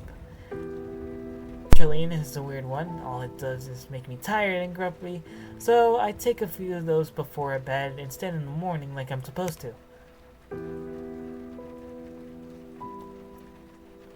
If the pills don't help...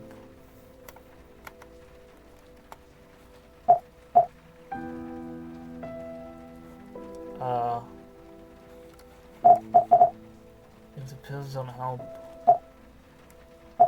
You should talk to a doctor. Bento, I've had to switch up my meds twice already. Each time with new paperwork, different pharmacies, and dealing with insurance. My parents say it's no big deal. We should keep trying until something sticks, but I know better. Know it's all a waste of effort. So I lie to them. I say the pills have improved my mood, just like they're lying to me when they say I'm not a burden to the under time and finances. No. That's all wrong. I reach out toward Sayuri's forehead and flick it. Come on, Sayuri. You're smarter than this. Those thoughts are the most obvious rain clouds I've ever seen. If someone really loves you, like I know your parents do, they consider it an absolute privilege to help you. It goes for me too. She smiles sadly at me, her shining eyes boring straight through my own and into this ugly soul of mine. And you're smarter than this. You know those kinds of platitudes are completely meaningless. I look away, ashamed that I ever thought a line like that could ever work. Sayori's completely right. Those were simply worthless sentiments from someone who doesn't understand at all. At least keep showing up to school. If you do that, I'll hang out with you whenever you want. Sounds like a deal? God only knows why she would even want that, but I guess I shouldn't question it. You're so merciless, expecting me to be a functional human being. You are a functional human being. You just need to work harder than most people. After packing our respective lunchboxes back into Sayori's red bag, she scoots closer, gently closes her eyes, and leans her head on my shoulder. With how narrow and bony they are, I can't imagine it makes a comfortable pillow. But without movement, she is out like a light anyway. The heat of her body seeps to my right arm, her quiet breaths almost audible over the sound of rain. These sounds and these feelings, long before they begin lulling me to slumber as well.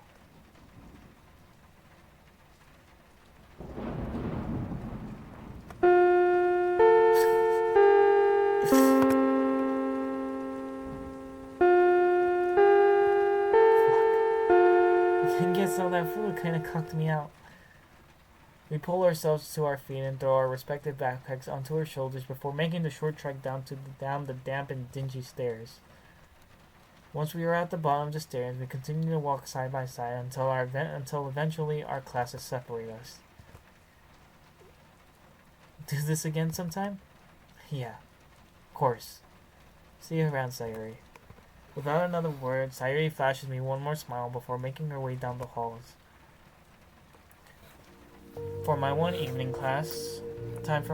evening class, but boy is it a doozy. Analytical statistics. It's essentially another extension of mathematics, but most of the time we use programs for our calculations, so we only need understand the concepts.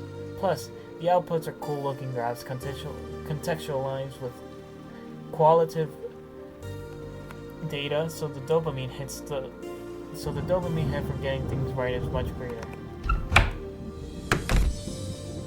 Hey, this looks familiar. That being said, the tension in this classroom's air could be cut with a knife. The first exam to this class is this coming Thursday, so it makes sense why everyone's on edge. So I guess today's class will be mostly dedicated to review, and my leg fell asleep. I sit in my assigned seat before fishing out all the necessary materials out of my backpack, textbook, notebook, calculator, and so on. Alright guys, hold up, it's that pins and needles sensation. I need to get blood flowing to the back of my leg.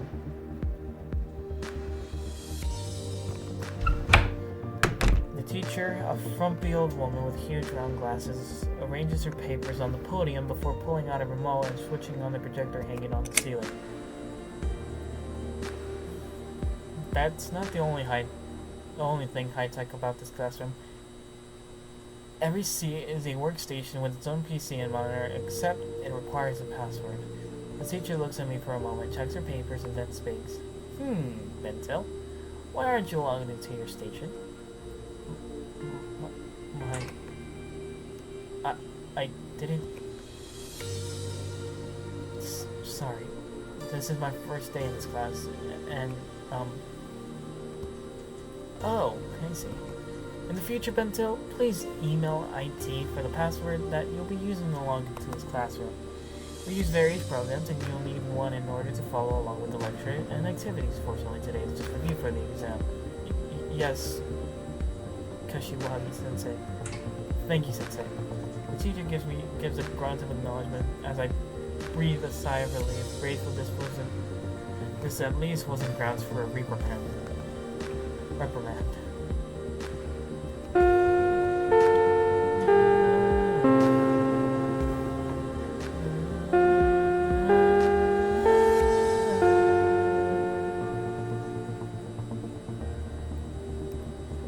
Well, seems that's about all the in-class review time I'm getting before the exam. It's to be performed on the computer, but it's all conceptual, meaning I don't have to mess with programs just yet. Still, that's something I'm going to have to do on my own time, I guess. Within short order, I pack up all my things and head out the classroom door. My final class of the day on Tuesdays and Thursdays is art. Not art history or art appreciation. This class will have me place actual brushes against actual canvases or actual pencil against actual paper. Whatever. I don't have an artistic bone in my body. At least I don't think so. But it sounded fun to me anyway. Maybe I'll actually learn something new. As soon as I entered the room, a gentleman in his late middle ages with glasses, long hair, and scraggly stubble calls me. Welcome! You must be Bento, yes. He puts his hand on my shoulders, looking me up and down with a manic smile on his face. His mannerism suggesting a childish glee I never guessed from his appearance. Yes, that's right. And you must be Sasaki-sensei? Yes! But please, just call me Yoshi. You mean Yoshi from Mario? The other students are setting themselves up for their campuses don't seem fazed by Sasaki-sensei's excitement. Let me tell you, Bento, from one look at you, I already know you are an artist. I see the eyes, you see, deep and full of heart. I know in my bones those eyes of yours will bring fresh perspective in my class. Now, let us begin. Can't fault him for the lack of enthusiasm. Sasaki-sensei sets up a still life arrangement in the center of the room, and each canvas was placed surrounding that so that everyone has a different perspective. We were commanded to sketch what we saw, never moving from our position, line work and shading both done with nothing but number 2 pencils. I stand by what I said before. I am in no way in hell an artist, but Sasaki-sensei said nonetheless very supportive of myself and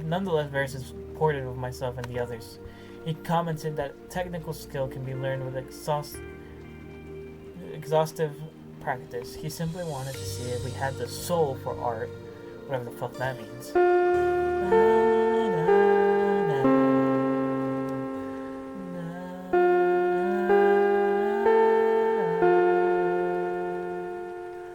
The bell sounds before I'm even close to finishing my piece. There's still shading to be done, not to mention line work for the grapes and the squash. I peer about my classmates. None of them seem distressed. Did they all simply finish their pieces faster than me? On Thursday, we'll be continuing our still life drawings. That's about all there is to say. Go home and enjoy the rest of the day. Oh, okay. That's a relief.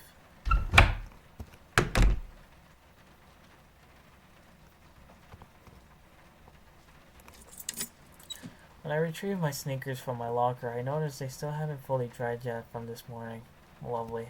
I spot my umbrella in the stand easily, standing out with its funeral black coloring there, and who is calling me? I feel my phone tremble in my pocket, its text tone crying out for immediate attention. Woo! Time to take a nap on the train and then go home and nap some more. And then go to sleep at a reasonable time, right? Psst, I'm not like you. I crawl into bed until 11 p.m. sharp. Oh, so that's why you're behind on all your homework. Yeah, right, as if homework is what you're doing at 3 in the morning. Totally not reading or playing video games, no sir. You didn't deny being behind on your homework. Yeah, well, that's because I am. I pause for a moment. I'm not sure what I should say to that. I probably should encourage her to catch up, but... Sorry. You don't need to apologize to me. It has to be frustrating though, right? Did you show up to class? Yes. Then you're already doing better. You're so sweet, Bento. You can reward me by doing your homework tonight. Never mind, you're an ass. I sigh. A strange cocktail of feelings somewhere between contentment and trepidation. Baby steps, I hurry. Nobody's expecting you to get better all at once. Actually, who the hell am I kidding? Everyone expects you to pretend that everything's always been okay, and it's not fair.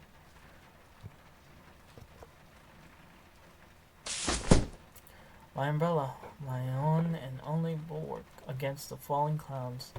Be my shield once more, and let not this tacky blazer suffer the heavens' defilement.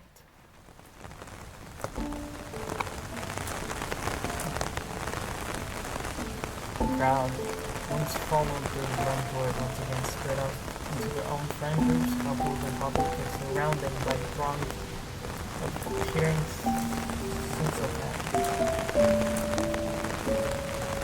I peer about, trying to spot any familiar faces in the village. Never seen figures as distinct as the last. An obscene saraband of a cacophony of meaningless noise, where both my hands free and my music to cover my ears. No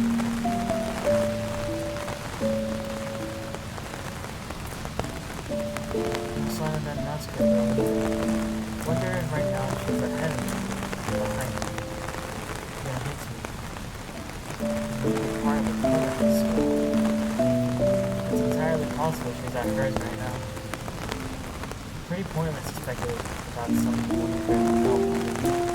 The banana bread she made was pretty damn good. And I even got to take some home.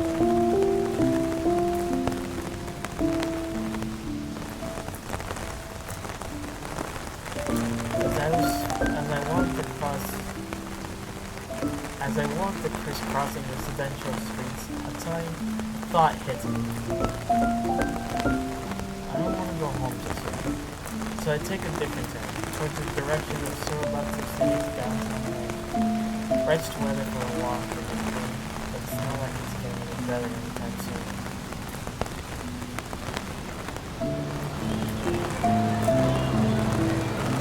That's a line downtown streets.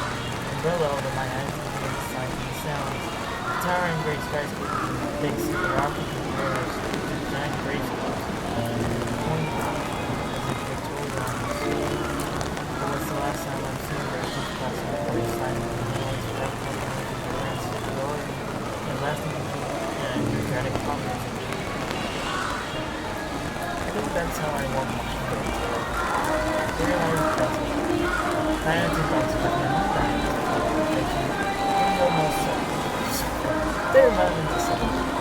But it's here where really not to explain anything. There's so much to look at, so much to listen to. Like that, we don't want to go down the streets and the streets. Only adults are in the very seconds. The salad walks and it's on a time to turn and interest in the community. They are always finding something that's wrong with those bars and clubs carrying on their states and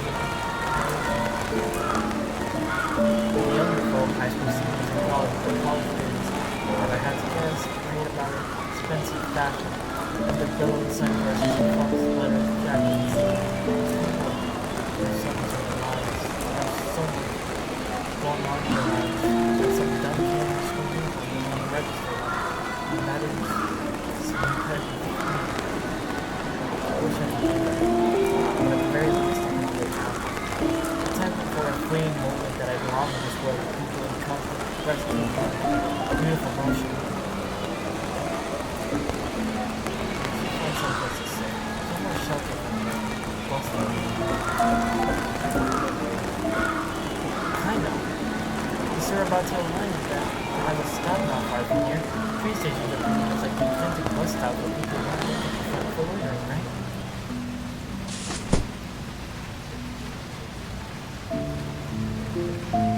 Once I am situated underneath the rest of the train station shelter, I close my umbrella and hone in on the nearest bench. As I seat myself, I continue observing the people around me. The crowd is much the same as the one downtown, though with a few other high schoolers peppered about as well. Makes sense. I'm sure more than a few students use the Surabata line to get into and from school. Not just Surabata high students either. I see a few different uniforms. I wonder if this is where Sayuri arrives every morning. Maybe. From now on, I can walk her here. Sure. It'll be nothing like when we were neighbors, but if I could capture the memories, at least a tiny bit. I'm sure Sayuri would be thrilled. She would allow me to do it anyway. She just as likely forbid me from walking her here, saying I should be in trouble myself. But it'd be my pleasure, totally, really.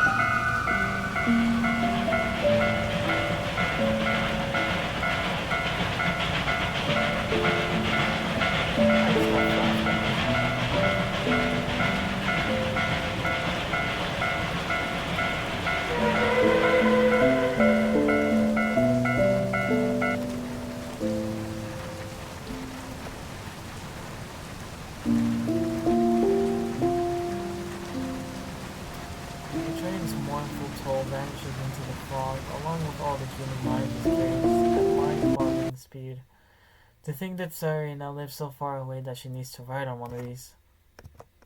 Well, if Sayuri lived, it never changed. It's me who lives far away now. I need to walk. I need to stand up and walk and stop thinking so much. Once more, I open my umbrella and step out from under the shelter and into the store.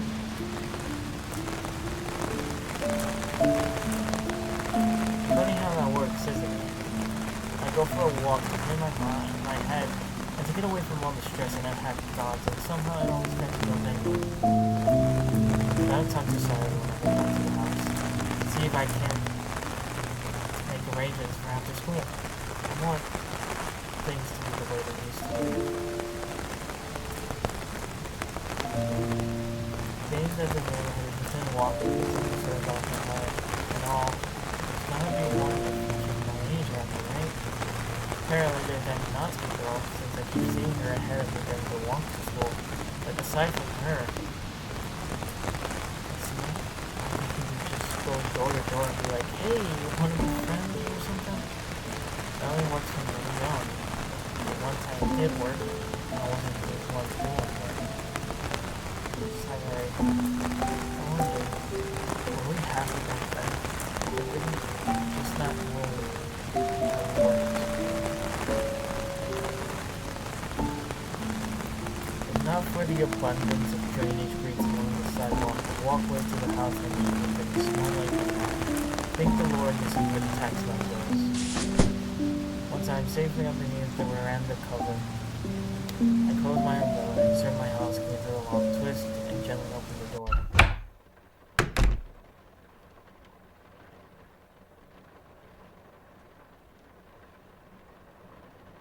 After closing the door behind me, I simply stand at the entryway and stare forward blankly for a while. Whenever I would visit Sayuri's mom and pop after school, she would shout out, "I'm home," as she threw off her shoes. That's apparently the normal thing to do. But it's a habit I never picked up. I instead simply let out a quiet exhale and listen to the pitter-patter of the rain as it welcomes me in response. I don't suppose the rain made me dinner, did it? I briefly glance around the living room before being reminded that nothing has changed since the last time I was here. Same sofa, same TV, same blank cabinets filled with who knows what. Though in all honesty, it's likely they're just filled with nothing at all. I don't think ever in my life I've actually opened those myself. I sigh and have my backpack, continuing onward towards the kitchen. I drop my backpack on the floor and zip it open before extracting the plastic containers from my half of the banana bread. Damn, it looks like I got a little beat up in transit. The cold air inside the fridge crashes against me as I gently open its door. Yeah, not much has changed in here either. Looks like it's banana bread for dinner. I break out the banana bread from the bowels of its box and brandish a blade before it bites off a big bit from the brain. What the? Who's texting me at dinner time? Unknown. Hey, Bento. Hello? Who is this? Somebody you know. You look like you're enjoying yourself in home economics. Trained to become a housewife one day? Why'd you even take that class in the first place, huh? You know what everyone's going to think of you. Of course, maybe that's what you want. You're very pretty for a boy after all. Maybe I should hand you off to the soccer team and let the guys do whatever they want with you. Bet you'd like that, wouldn't you? I blocked the number. Who the hell was that? Shaken, I placed my hand on my chest and breathed deeply in and out before passing onward. After placing my meal on a plate and stowing the rest away in the fridge later, I closed the door, slung my backpack over my shoulder, and head upstairs. Lazily, I let the backpack slip from my shoulder and slump on the floor before placing my dinner plate on the desk and face planting into the sheets of my bed. So warm. So comfy. God damn it. I need to not go to sleep in my uniform again. Still face down in my pillow, I feel around in my pants pocket until I take hold of my phone. Excuse me. I wanted to shoot Sayuri a text, see about walking her to the train station in the evening. I roll over and hold my phone above me, tapping on the contact named Sayuri before fingering away my message on the screen. Sayuri, you awake? What's up? You take the train to and from school, right? Sarabata line, I'm guessing? Yep. Which stuff do you use? Bento? What is this about? I was thinking I should walk you to the train station after school from now on. You shouldn't be walking home by yourself every day. It's not safe. That's really, really sweet of you to offer, but I couldn't possibly ask you for that of you. Why not? Because you would be going super out of your way for it. In this rain, too.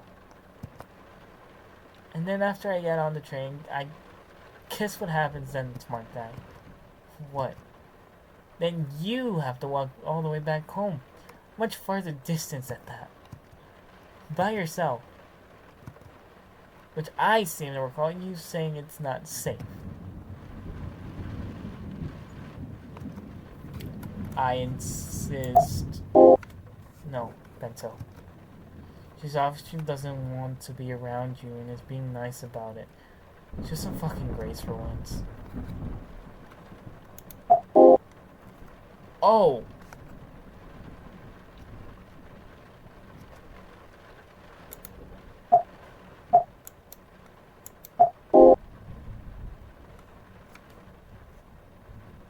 I had to choose the other one. Okay, fine. Sure, fair enough. Offers on the table, though.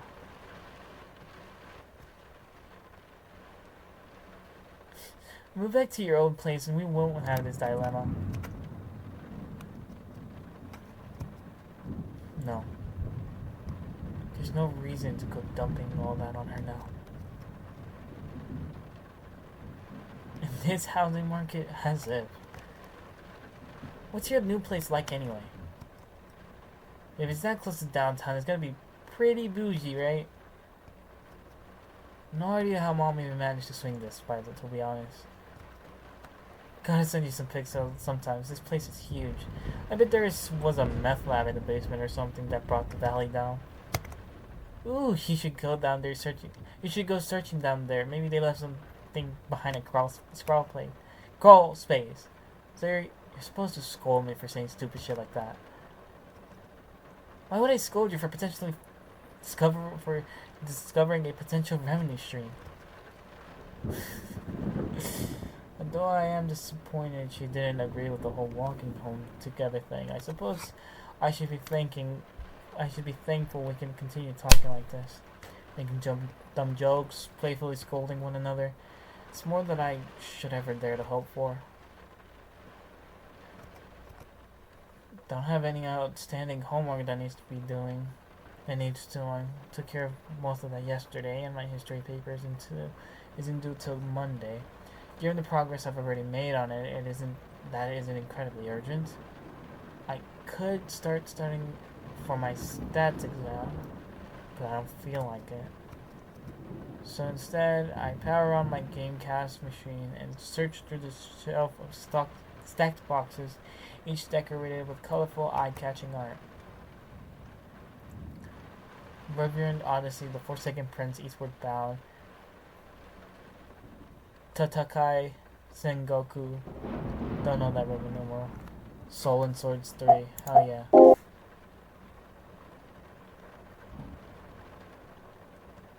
Soul and Swords is a perfect kind of game to just pick up and play anytime.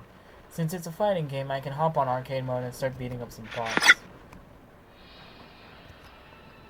Since I haven't unlocked her story mode yet, I picked Vasiliki, a female warrior from a golden Greek city of Sparta who fights with her spear and shield. My first opponent is Ryuzaki, the obligatory samurai character in a series that mostly takes place in Europe. Is one of the more basic fighters but can switch things up with a stance mechanic. Not that I end up seeing the CPU utilize it, he goes down in no time at all. Vasiliki, spacing tools and defensive force sure is a force to be reckoned with. As I fight through the next couple of opponents, I find it difficult to ascertain what exactly her weakness really is. Maybe it's just because the CPU slugs her, but she seems pretty unstoppable. At least until I reach one of the arcade's most malignant mid-bosses, a gigantic animated statue, which, ironically enough, uses Recycler's model and animations, just scaled up with a stony texture overlay, and as usual, it's an absolute bitch to fight.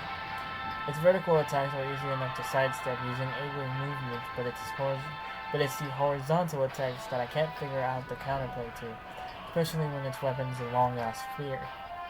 Guarding only works 2 or 3 times since the attacks eat up the guard gauge like it's nothing at all. So I have to hope and pray I get good RNG on its attacks. Thankfully it goes down after just 1 round. But you can bet your ass it'll make it the most annoying and stressful round possible. As I continue onward through the next sets of fighters, the difficulty steadily increases. Because it's like you didn't endure spine rate training just to be faced with whelps. Finally, I faced one of the 3 final bosses you can get in arcade mode. Malice, the manifestation of an evil sword, Kaladbog, and the thousand of souls trapped within. There's a prominent theory that Malice is actually Eckhardt's Cross, the protagonist's anti-hero of the first Swords and Swords game, which was called Soulbrand back then. But I'm too new to the series to make any educated guesses. It's weird how fanatical people get about the lore in the series, given it's a fighting game set in a nonsensical fantasy reality. If only people had the same enthusiasm for actual good stories. Me, I just play for the cool mechanics and the character designs. And that's Vasiliki's story mode unlocked. Gotta check that out sometime. Even if it's no masterpiece of writing, it still manages to be entertaining. I look at my right and at the empty plate sitting on the floor with nothing but crumbs as evidence that there was anything there. I guess I didn't even notice I'd been munching on the banana bread this whole time. That being said, my eyes are getting kind of heavy. What time is it? I tap my phone awake and read the time. It says 11:36 p.m. Holy shit, how long have I been gaming? I quickly save my progress, shut the game cast off before pulling my uniform blazer off my shoulders and hanging it on the closet. I already promised I would not go to bed in this thing. I pick up a pile of casual clothes I left on the floor forever ago and head to the bathroom with them in hand. I wash my hands and brush my teeth over the sink.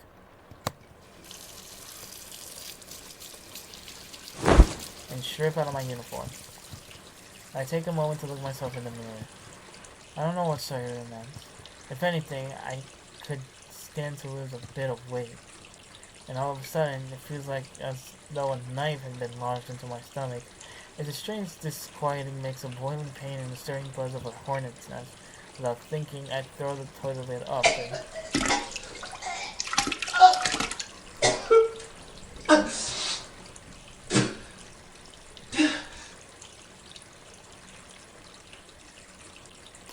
and mod developers, we didn't need to hear that.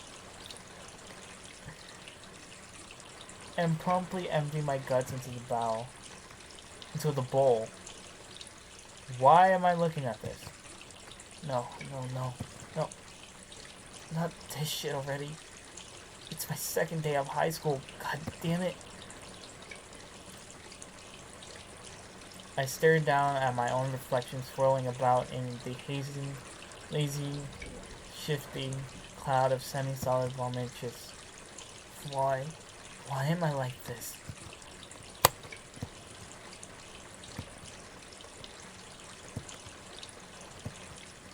I should just gargle some mouthwash, crawl into bed, and hope I can sleep off whatever this is. God knows I can't afford to miss any more classes. I carry on my plan of attack to the letter. Gargle, crawl, sleep. After slipping on a plain black t-shirt and shorts, I stumble over to my bed, head still swimming from the exertion of my labored heaving. As tempted as I am to simply crawl under the covers, I know it's not a smart idea to risk jolting my innards any further, so I slither under the beds like a snake in the grass. My body trembles and beads of sweat accumulate on my forehead. Good, but any luck, this will be purged by the time my alarm sounds. Force my eyes closed, hoping I can trick my body into submitting to sleep, and before long it actually seems to work. Every function of this machine of flesh begins to slow, even in my rebellious stomach, until consciousness fades into the darkness along with everything else.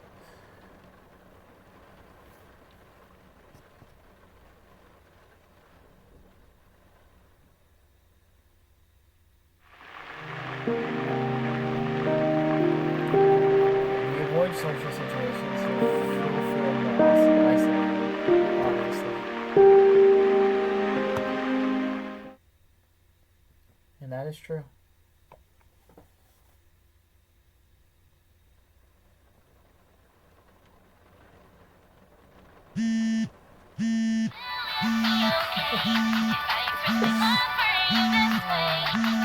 I love it.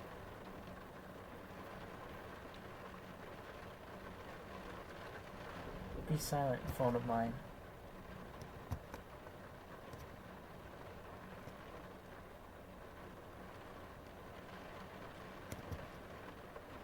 Damn it. People always prefer a fever dream as if they're in these terrifying psychedelic trips full of shadow people and shit. Why don't I ever see cool stuff when I fall asleep sick?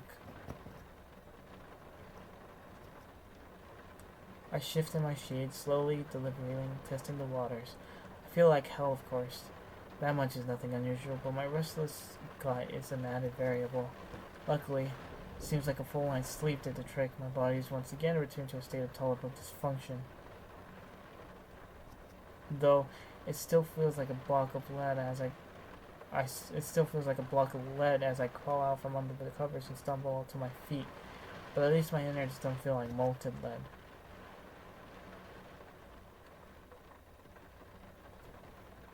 As I stand up straight, I shake my head like a little cartoon character who got soaked by water while attempting to dislodge any remaining sleepiness that hangs stubbornly on. I think it worked, though the tiredness still remains.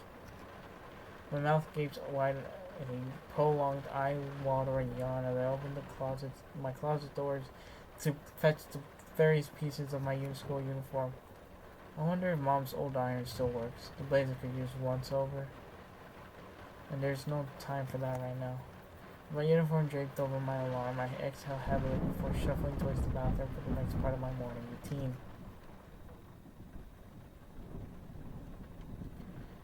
As usual, the sounds of the rain muffled slightly as I enter the clouds, slightly when I enter the bathroom, and gently close the door behind me. Owing to its lack of windows, I can still hear it beating on the roof. My casual clothes, light as they are, slip off easily before I leave them in a heap on the countertop. That's right. I'm underneath this roof, sheltered from the storm, only to step into a shower and get soaked anyway. The rain must feel ferociously cuckold.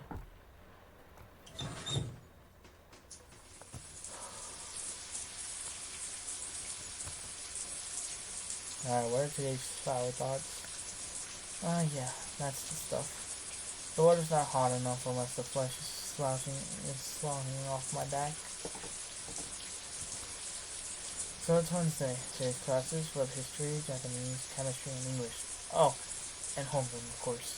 It's weird how that's only on Monday, Wednesday, and Friday.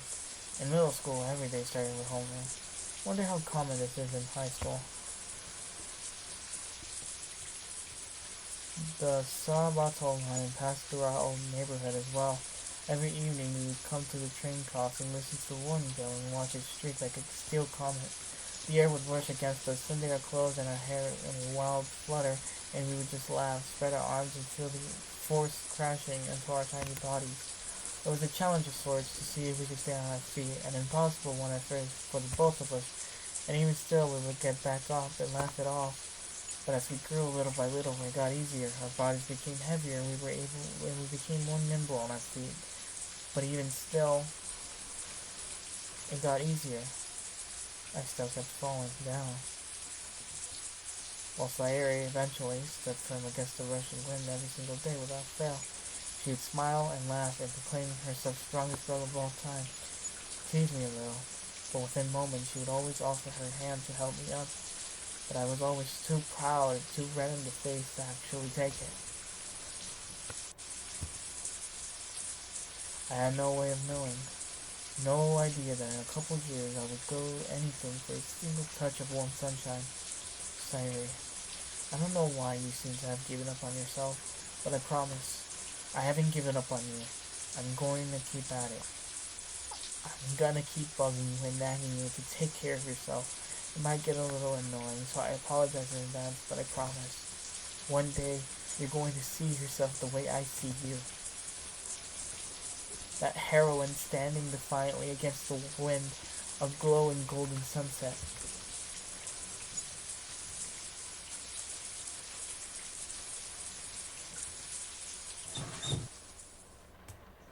And those are my shower thoughts for the day.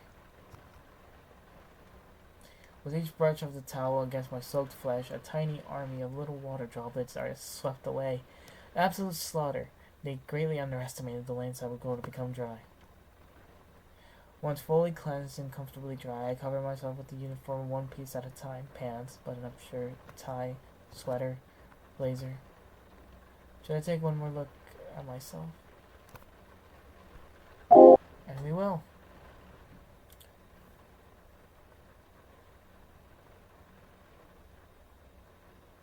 Because this is where we're ending this episode. Jesus. I don't know how long most of my episodes. I don't know if I've gotten any further from what I am. I've been recording for 2 hours. For 2 hours and 12 minutes.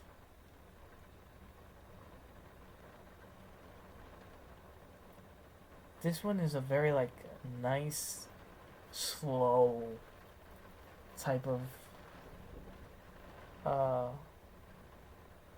mod. The atmospheric is very sad and gloomy, and the character's dialogue just shows how everyone in this world is struggling with their own things.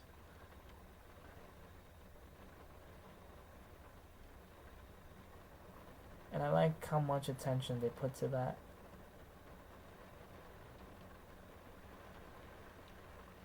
This mod doesn't have me acting out various emotions like the other mods do.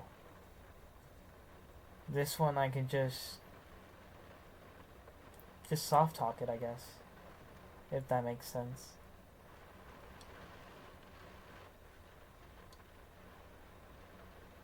And I like that.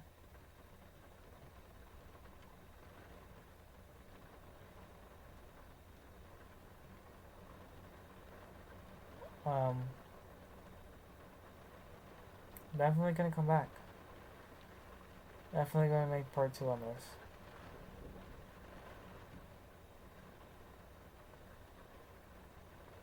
Yeah, I'm checking all my videos. Okay, no, never mind. There is one. That's... No, okay, no, there's 2.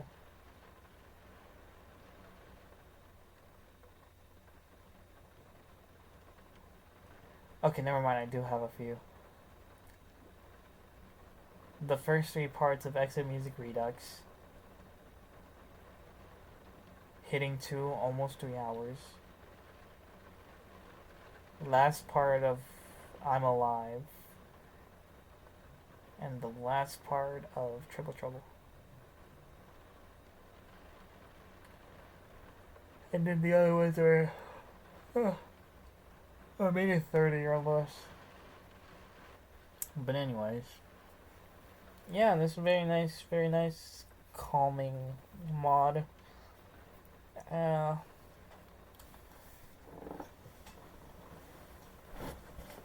Though this one more is dialogue based. Like, you don't have lots of events happening here and there like other mods do.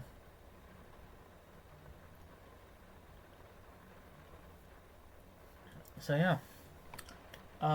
If you like this video, why not leave a like? And hey, if you enjoy this type of content, I intend on making more of this type of content, so why not subscribe? This has been Doki Downpour. This has been your boy Bento. And I'll see y'all in the next one. Bento out.